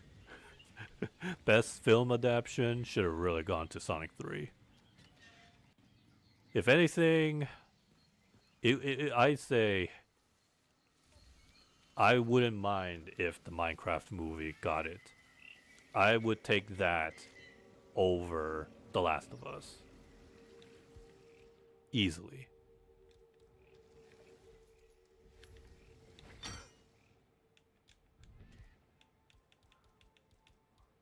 Hey, where'd it go? Oh shoot, I dropped it. Heads up!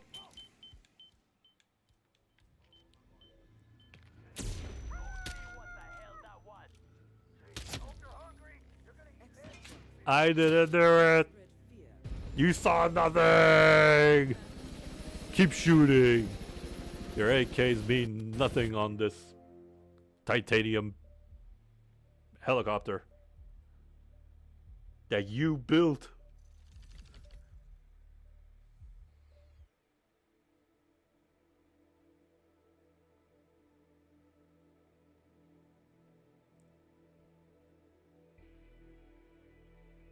Impressive work you did back there. I'm ready when you've prepped the next assignment. Alright, next.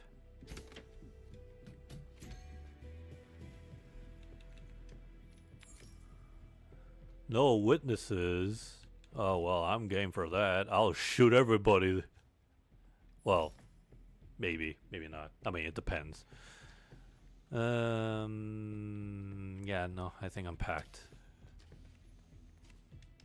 Have a good trip, 47.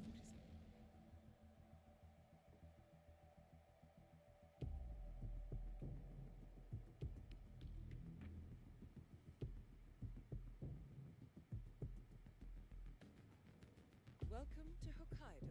We have been informed that the Syndicate is currently in operation here, but you know it. Oh, what a good start position. So I can kill you boys right off the bat. Good luck, 47. Let's see. I only oh, there's somebody sitting in the bench. Well, and this person never leaves the bench. Bench warmer. You've spread fear within the Syndicate. You warmed your bench for the last time.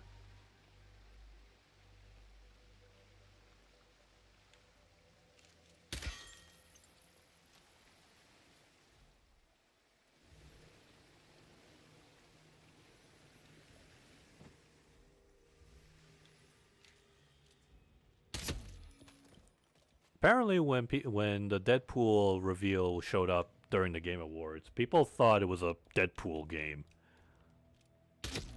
I mean, I don't blame them if they thought that was the case, but to me, right off the bat, I knew it was a Deadpool being included in Marvel Rivals.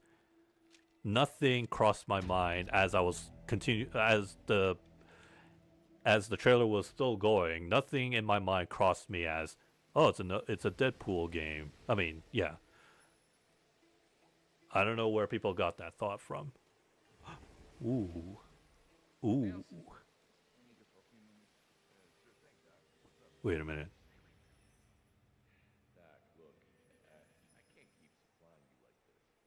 Okay. No, I have no idea.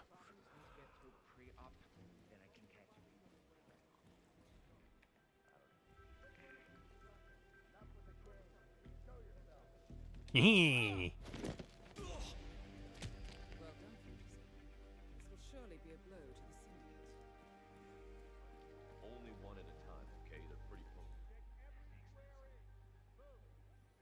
Roger that.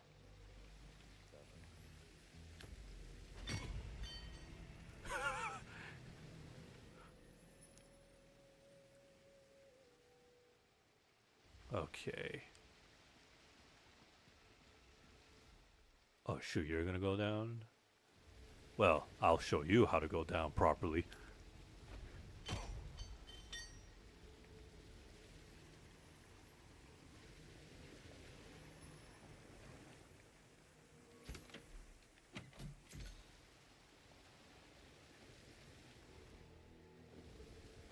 My boss was like, not even the bodyguards come through here, so I'm really sorry, buddy.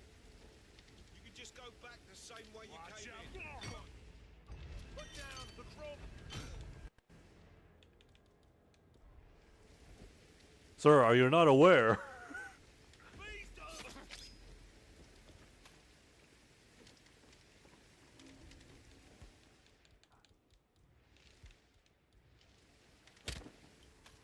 No witnesses. Oh wait, I'm gonna take out the security surveillance machine anyways, but it's fun to take out the cameras.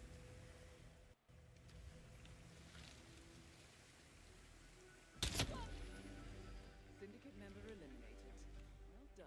And then the last one is down there.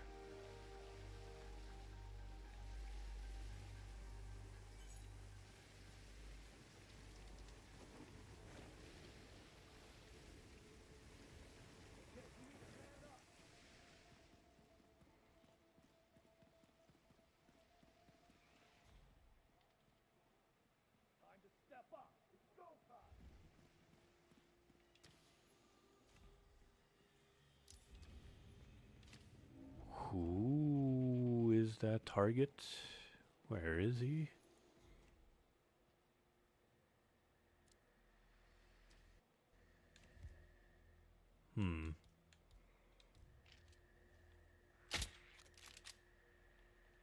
Uh-oh.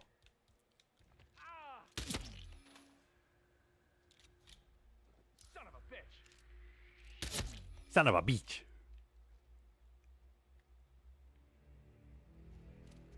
One Mississippi, two Mississippi.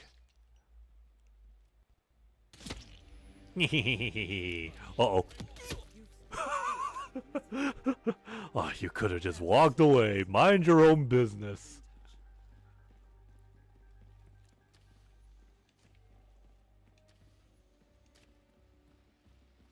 Hey, you, get up. Oh, Jesus. Oh, okay, yeah, literally. Yeah, let's not go that way. Oh, Jesus. There's a man who fell down the stairs.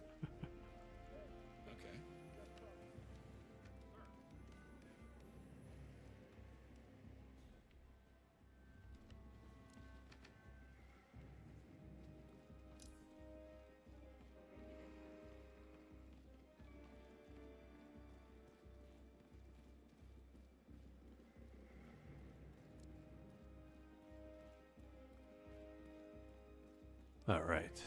I am out of here.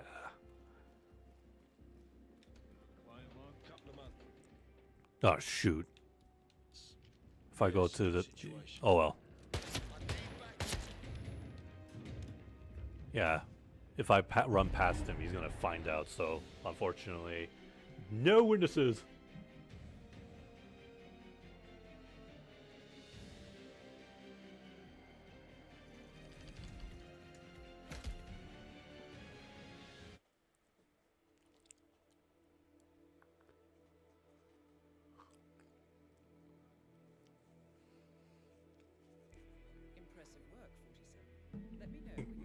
Oh yeah, I just remembered that Tomodachi Life Living the Dream is coming out next year, right? Well, let's hope that Tomodachi fans are getting what they've waited decades later. I never played the game, the original game on 3DS myself, but I have heard lots of people praise the game a lot. It is one of those games where you can even customize the musical lyrics to your own liking. Unfortunately, knowing Nintendo of today, they probably would change that, where certain slurs and words are going to be prohibited. Well, nothing's stopping from improvising. Like you can, like a text-to-speech, you can probably mess up the pronunciation of the wording, and it will still sound like the intentional word. Welcome to Chongqing. Intel tells us that the operative syndicate members are currently in the area. All right, where are they? And do what you do best. However, this is no walk in the park. They are on high alert. Oh dear. What a predicament you found yourself in.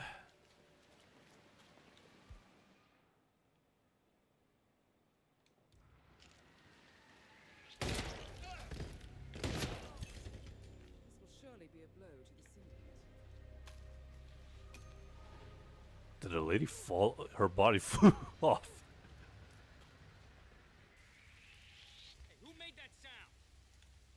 That was a gunshot. Go see where that's coming from. Roger that. Oh, right. Sorry, I'm not doing the no with. Oh, wait, then I shouldn't have changed to chef. Now everybody has to die!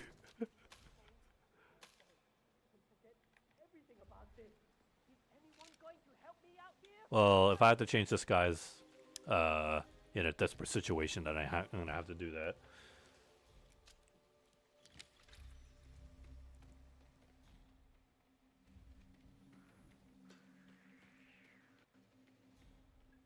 Computer nerd. Great. Now I am known as Chef 47, who is going to serve them a dish best served cold. Access granted.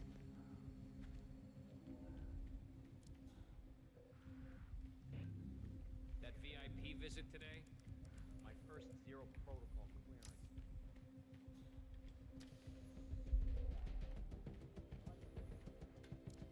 Oh, wait, right.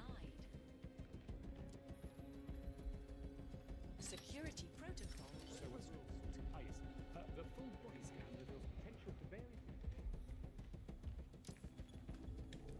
Sorry, man, but I can't have you seeing me passing by.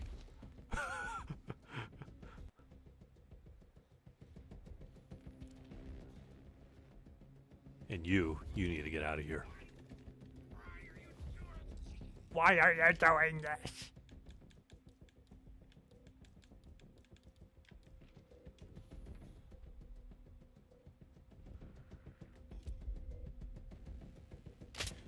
Royce knew Vincent's girlfriend was breaking up with him. What the? Oh, I wouldn't worry about it. It's not like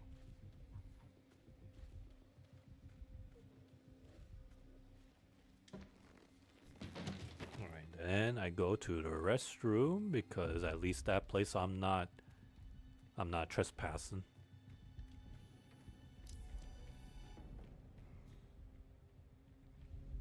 It's a public bathroom. Hey, it's me. Sorry to wake you up, but I think I forgot to turn off the coffee.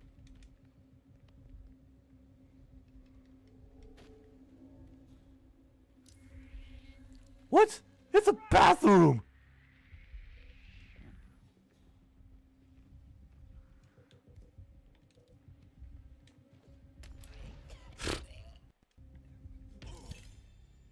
Excellent work, 47.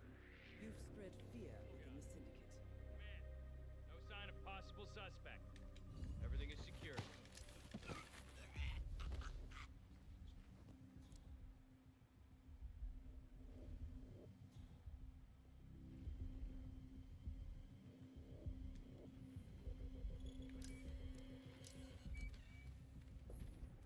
Yeah, I'm trespassing. What of it?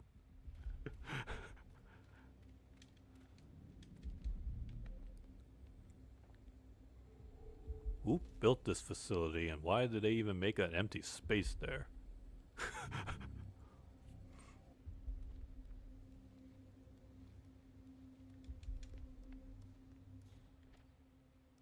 It's funny how sometimes I vibe the... Wait, let's see if I can... Access granted. Trespasser!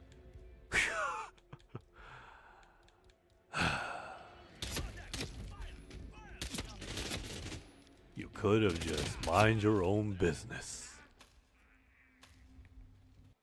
Oh wait, right, now they're dead.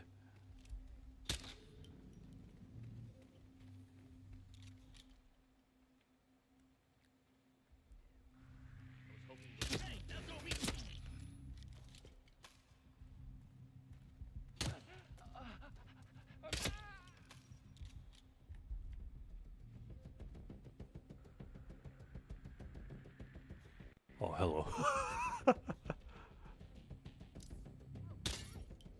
Oh.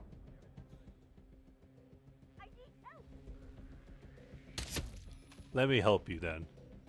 Syndicate member eliminated. Well done, 47. Yeah, you better run, ladies.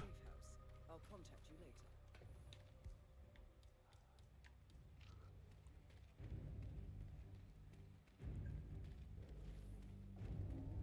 Engaging! Fire Emblem, engage! Security protocol. Peace out. Oh yeah, I also forget that there is a new Fire Emblem coming out, but I have no interest in it. I don't get this. I didn't get the same level of interest that I had when I first saw Engage. Although to be fair, Fire Emblem Engage was more like a celebration of Fire Emblem as a whole, considering the theme and the characters getting involved.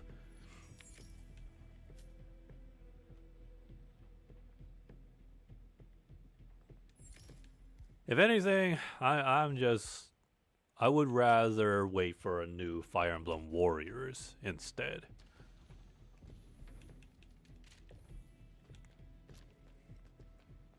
If anything, I honestly, personally, I would have preferred if they did a Warriors adaptation of Engage. I did like the character variety. Very unique designs too.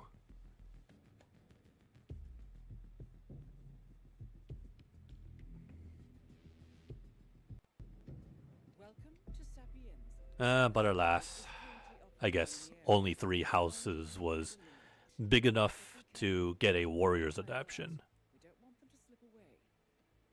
Although to be fair, 3 houses by default had that time skip thing. So basically 3 hopes was more like, what if you got to experience what happened in between that time skip?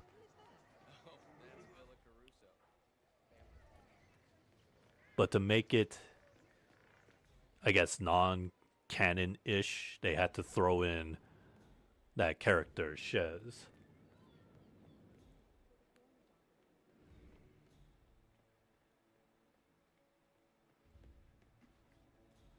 Ladies and gentlemen, there will be bodies. Ma'am, I need your key. Run, father! Run! Kris Kringle's coming.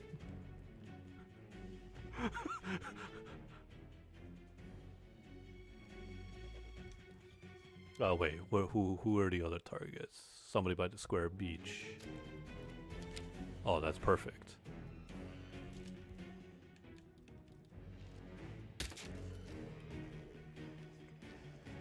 Now I am the priest.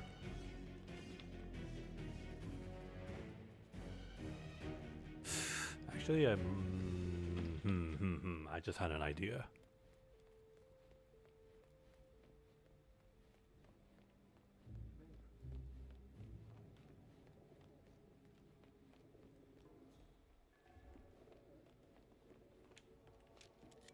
Or maybe I should have done that instead. There's always more than one way. I was expecting. Wait.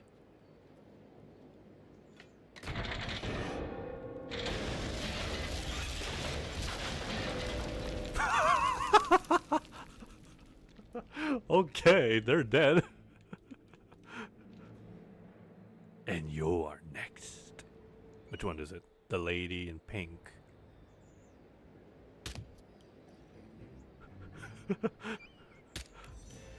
Dang it, ma'am. You ruined my perfect shot.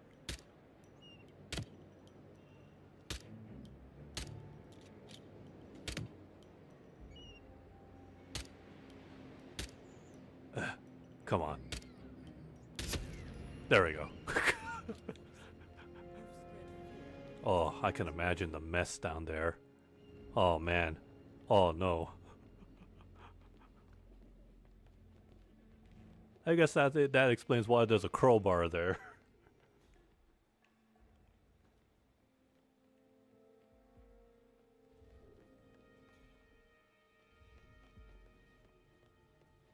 Wait, The security guard did? None of the security guards got crushed?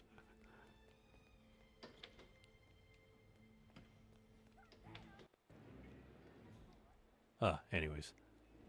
Who is that on the bottom? Oh, that's terrific. Well, I did punch that scientist lady for her card. For one good reason. Hey, wait a minute.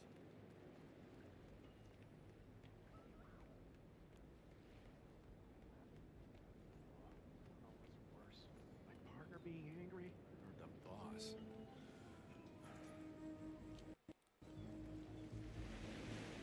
I never played any of the Total War series, and I tried looking up like gameplay footages, but dang, first of all, it took a while to even find one. Because people just kept playing the game, but it just goes on for like 20 minutes of dialogue cutscenes, and I'm like, where's the gameplay? Because after seeing the Warhammer 40k Total War adaptation, I was a little interested. Plus, I need a new RTS game. I mean, Company of Hero 3 is one I could try, but people on the review say don't get the console version, get the PC version instead. Yeah, well, I don't know if my PC can handle it. That's my personal problem. I don't think my laptop can handle such.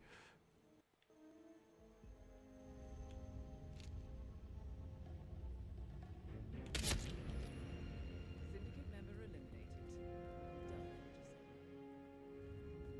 What the?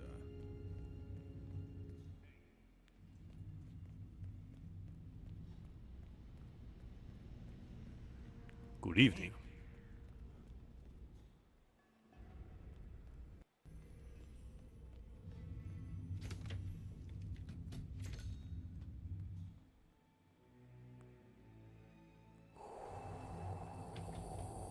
Who is that? Oh, well, that will make my time.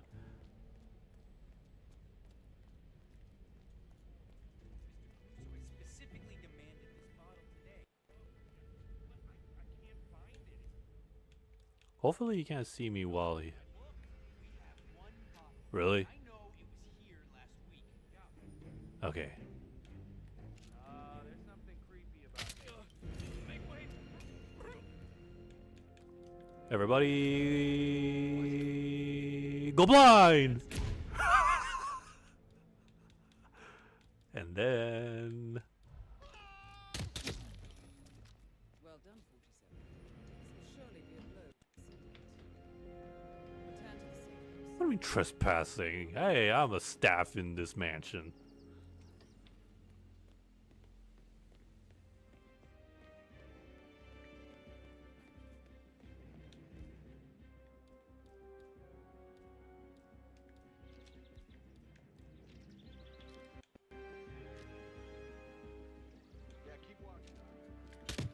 Yeah, keep walking, you say. Well, you try to chase me. Oh, you didn't even chase me. What kind of security guard are you then?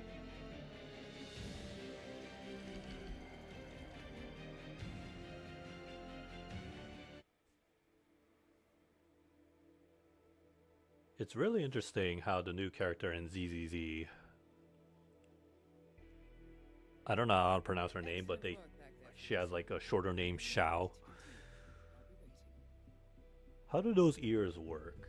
How is it folded down like that?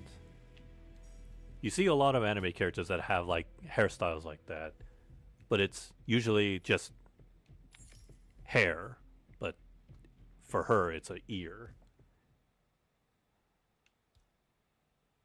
Oh no, I have SMG, collateral. Okay, you're asking me to shoot through bodies again.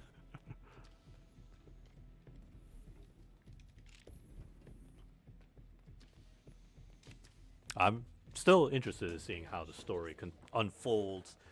What will be the fate of her brother? Will he eventually be a playable character? Or will he get Signora'd, where he has the potential to be a playable character, but he ends up being a boss, and then that's it. Just he's gonna get killed off screen or in a noble way, at least, unlike Signora.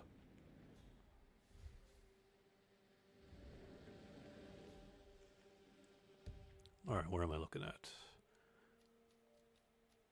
Penthouse. Okay, so practically everybody on the top floor except for that one lady.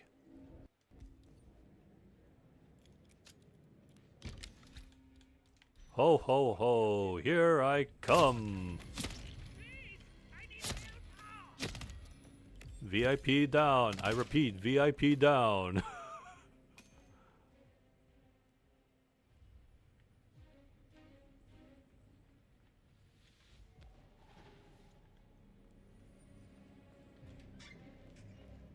Oh wait, hang on. Key.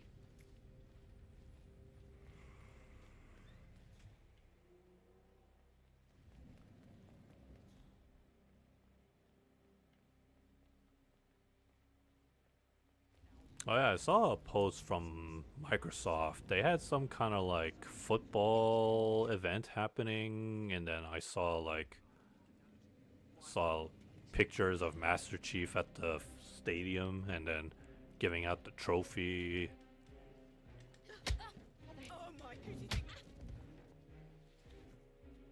I have no idea what that event was all about, but pretty cool. The only thing I will say, I will criticize, is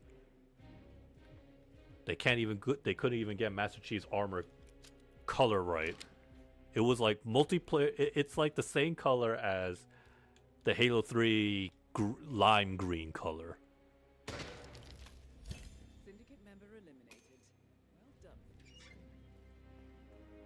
Run, everybody, run! Hey, I need some help here. What happened? Oh, I'm pretty sure somebody's firing a gun. What's going on? Some reckless bastard bitch is shooting his gun. Jesus, why did everybody get alerted? Did you do this? Fucking look at me when I'm talking to you. No, I don't want to look at your face. You'll never catch me.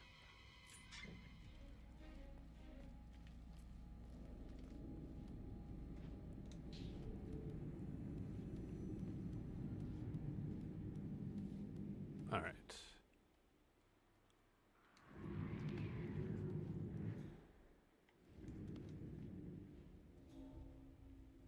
Oh, that's lovely. How am I gonna do this?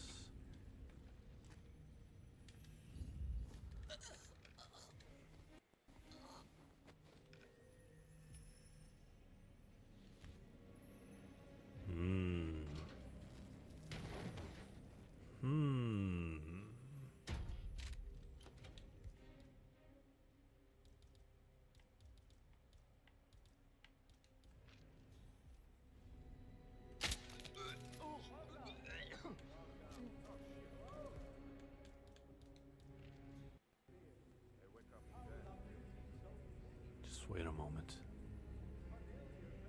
You bastards, stay in line. Excellent work, 47.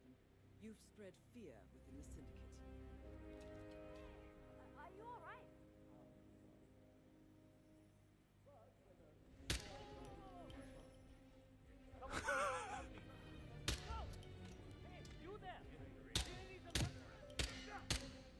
I cannot aim. Hey, are you okay? VIP down!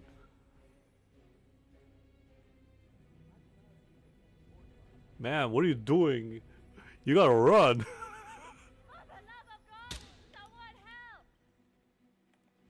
Oh no, you don't. Don't let her get away! Surely be a blow to the Syndicate.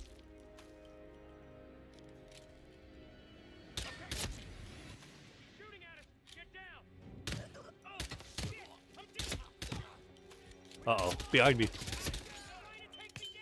Hurry!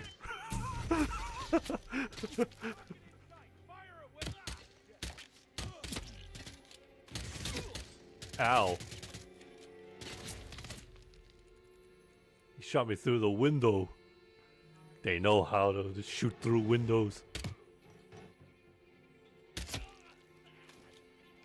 Why am I using a pistol? Wait, hang on, who are you?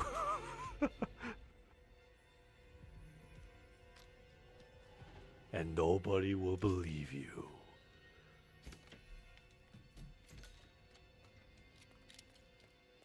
Run, ma'am, run. Everything's under control.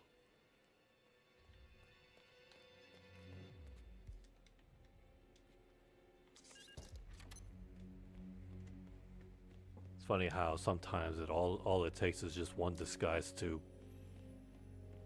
just get away from it all. Unless somebody walks in as you're changing, like how your parents would. Never eliminated. Well done, 47. You should get back to the safe house. I'll contact you later. I don't have anything that doesn't belong to me, yeah.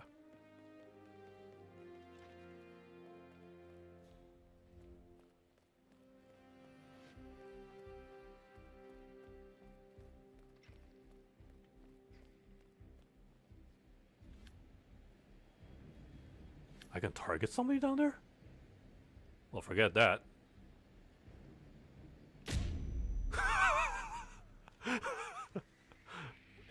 Hey, that guy's not allowed up here. He's trespassing. Well, I guess that doesn't matter when the situation is dire. But when I'm there with a different disguise, it's considered trespassing.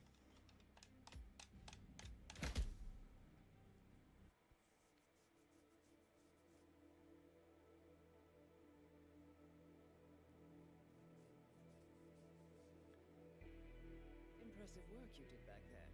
I'm ready when you've prepped the next assignment. All right. The final showdown. Good job, 47. We now know the syndicate leader's current location. Oh man, I would have. Oh well. I would have enjoyed shooting the target with my unsilenced pistol. I've provided you with Excuse me. Alright, what am I looking at? Handover. Brown hair, hat, glasses. I'll be in touch when you reach your destination. I took a look at the Illumination adaptation of The Grinch, and nah, I prefer just the original story. The original Dr. Seuss book version. And the Jim Carrey one. At least the Jim Carrey one actually had like a backstory to Grinch, why he doesn't like it, why he doesn't like Christmas to begin with. As for the description, we know that they have brown hair. They are wearing glasses. They are wearing a hat. In fact, and has a tattoo. We also know that the target suffers from dehydration. actually no, never mind. Nothing. Use these traits to your advantage. Godspeed,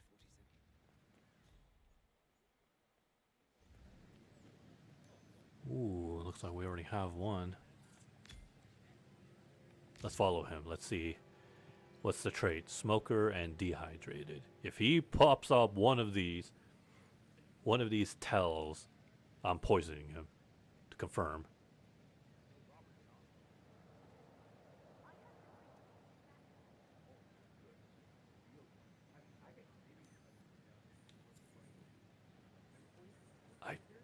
I bet your fake girlfriend knitted that sweater for you.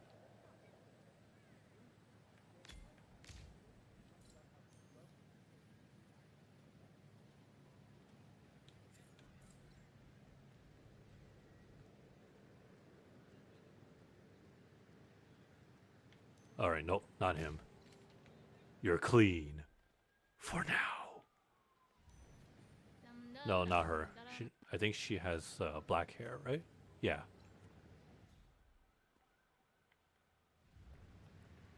At least when it's not alerted, I can look straight into their faces.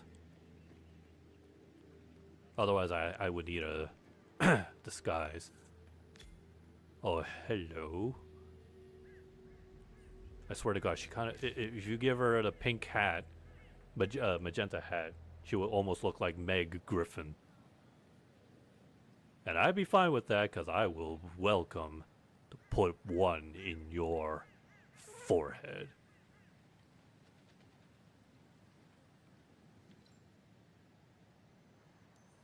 Oh. Well, at least it's not her. For now. One day, it'll be you. Karma will be coming for you, Meg. Speaking of Meg, that Meg sequel, nah, it didn't need to happen. I didn't like the way how they had to change the theming of the movie. It was about, like, it was, the first one was good. It was better. Wonder why they needed to change it.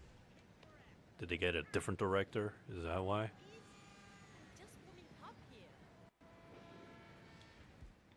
Oh, and I still have yet to check out the FNAF 2 movie. Hopefully sometime next week. At least before the holidays, because... Well, not only... I imagine the movie theaters would still be open, but... I imagine that's where people are going to spend their time. I did hear from the grapevine that the second film... It did have a good opening, but it did not gross that much compared to the first. Not a good start. You need to have your movie sequels to be, you know, better than the first in terms of, well, audience-wise, again, people don't mind it. People loved it, actually. But sales-wise, just not enough people.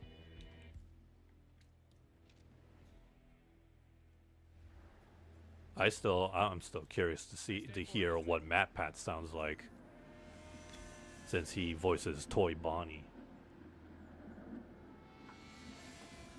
So this whole time, MatPat has always been an animatronic. Forget Springtrap. MatPat was Toy Bonnie.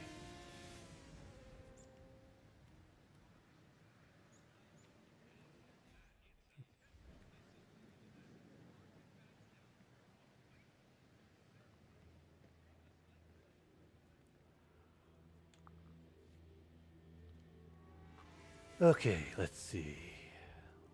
Don't sweat it. Events like this can get Mother fudger. Meg! I was gonna poison this dude. Oh, he's having a meetup. But still.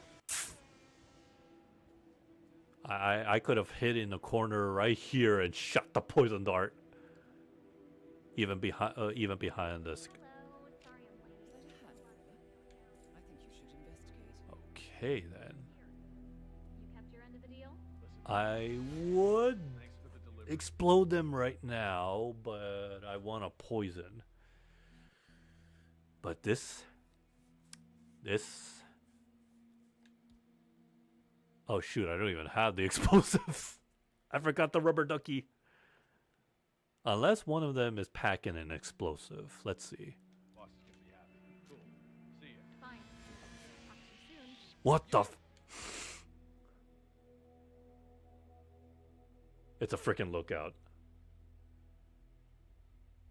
Okay, hold on. The lookout is not armed. It's usually unarmed dude. Take out the assassin first. Yeah. Do that. Switch to Can. Smack the lookout because he's a dick. And then if I'm fast enough, maybe I can knock out both those target. I mean, yeah. But then Meg and her security guard are gonna find out. So no, forget about those two. Shoot the assassin. Shoot them both. No, not tranquilize the assassin. No, okay, no. 6 ammo. Don't miss your shot. Take out two of the assassins. Assuming the lookout actually is unarmed, just leave him be. Knock out. Okay, yeah. Okay, I'm doing this.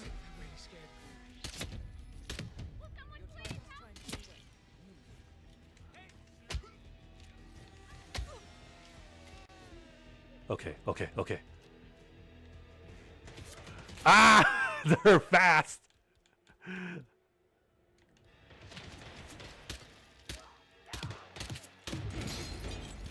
The fudge was that?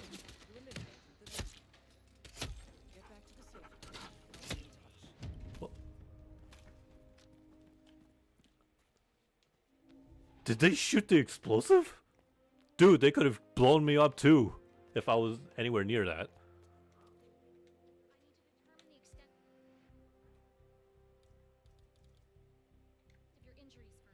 Okay, well, that works. Okay, I was not expecting the security. Okay, the lookout was clearly unarmed. He ran up, got the security involved. Security was really fast on their feet down the stairs, which I guess I should have expected. But the unexpected moment was, Jesus Christ! Like they shot the explosives. I didn't even plant it. I was hoping that the suspects would like drop it when I knocked them down, so I could use it to cause the collateral explosion. But the fact that they can actually shoot it. Oh wait, no, I picked one up, but I didn't like. Did I pick it up and drop it? I don't know. Whatever. At least I managed to get out of it, and I didn't like panic shoot. Because if I was, my gun would look like this. And just like modern shooters, the more you shoot, the more it spreads. So I did not want that. And yeah, I had to go for the legs because they take a sweet ass time getting up after they fall on their asses. Especially that one guard who fell down the stairs. In any case, the job's done. Here's my parting gift. Ho, ho, ho!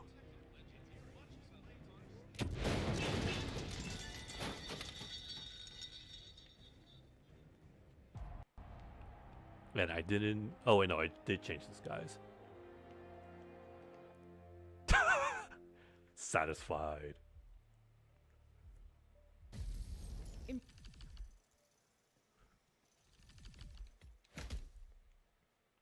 Well, that was still a close call because stuff like that when I am where I can be completely sandwiched, that tunnel is a death sentence. No place to cover. And it cannot be a John Wick. Can't pull off a John Wick if you're gonna get shot on both sides.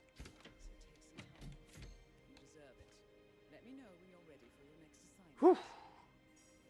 All right. That will be it for tonight.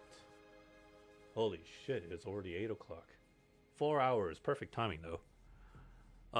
But yeah, like I said, tomorrow no stream. Gonna be busy. Hopefully I get a chance to stream again before Christmas. I don't know. I just feel like I just kind of want to. And yeah, I mean, depends on if I have time.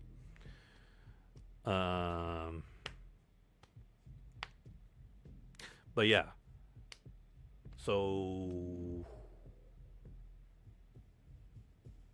a quick recap. Not Genshin. It's ZZZ's next update is on the 30th of December. It'll be a big update with some character reworks, tons of free stuff. So make sure you log in to claim But if you don't want to take my word for it, you can watch the special program, the VOD for the special program on the official YouTube channel, and you'll see all the details there. Genshin special program is on the 2nd of January, so a day after New Year's, where we're gonna see some more stuff, new updates, new story. Columbina will finally be playable. And yeah, we'll be entering the new year already in just a couple of weeks. And here, Christmas is already around the corner real soon. And trust me, believe me, once Christmas is done, Boxing Day is one thing, but watch as New Year's comes up really quickly. I mean, it's only 5 days or so, right? Or 6? 31st? Is there a 31st in December? I think there is. Yeah, there is. So, yeah, there's that.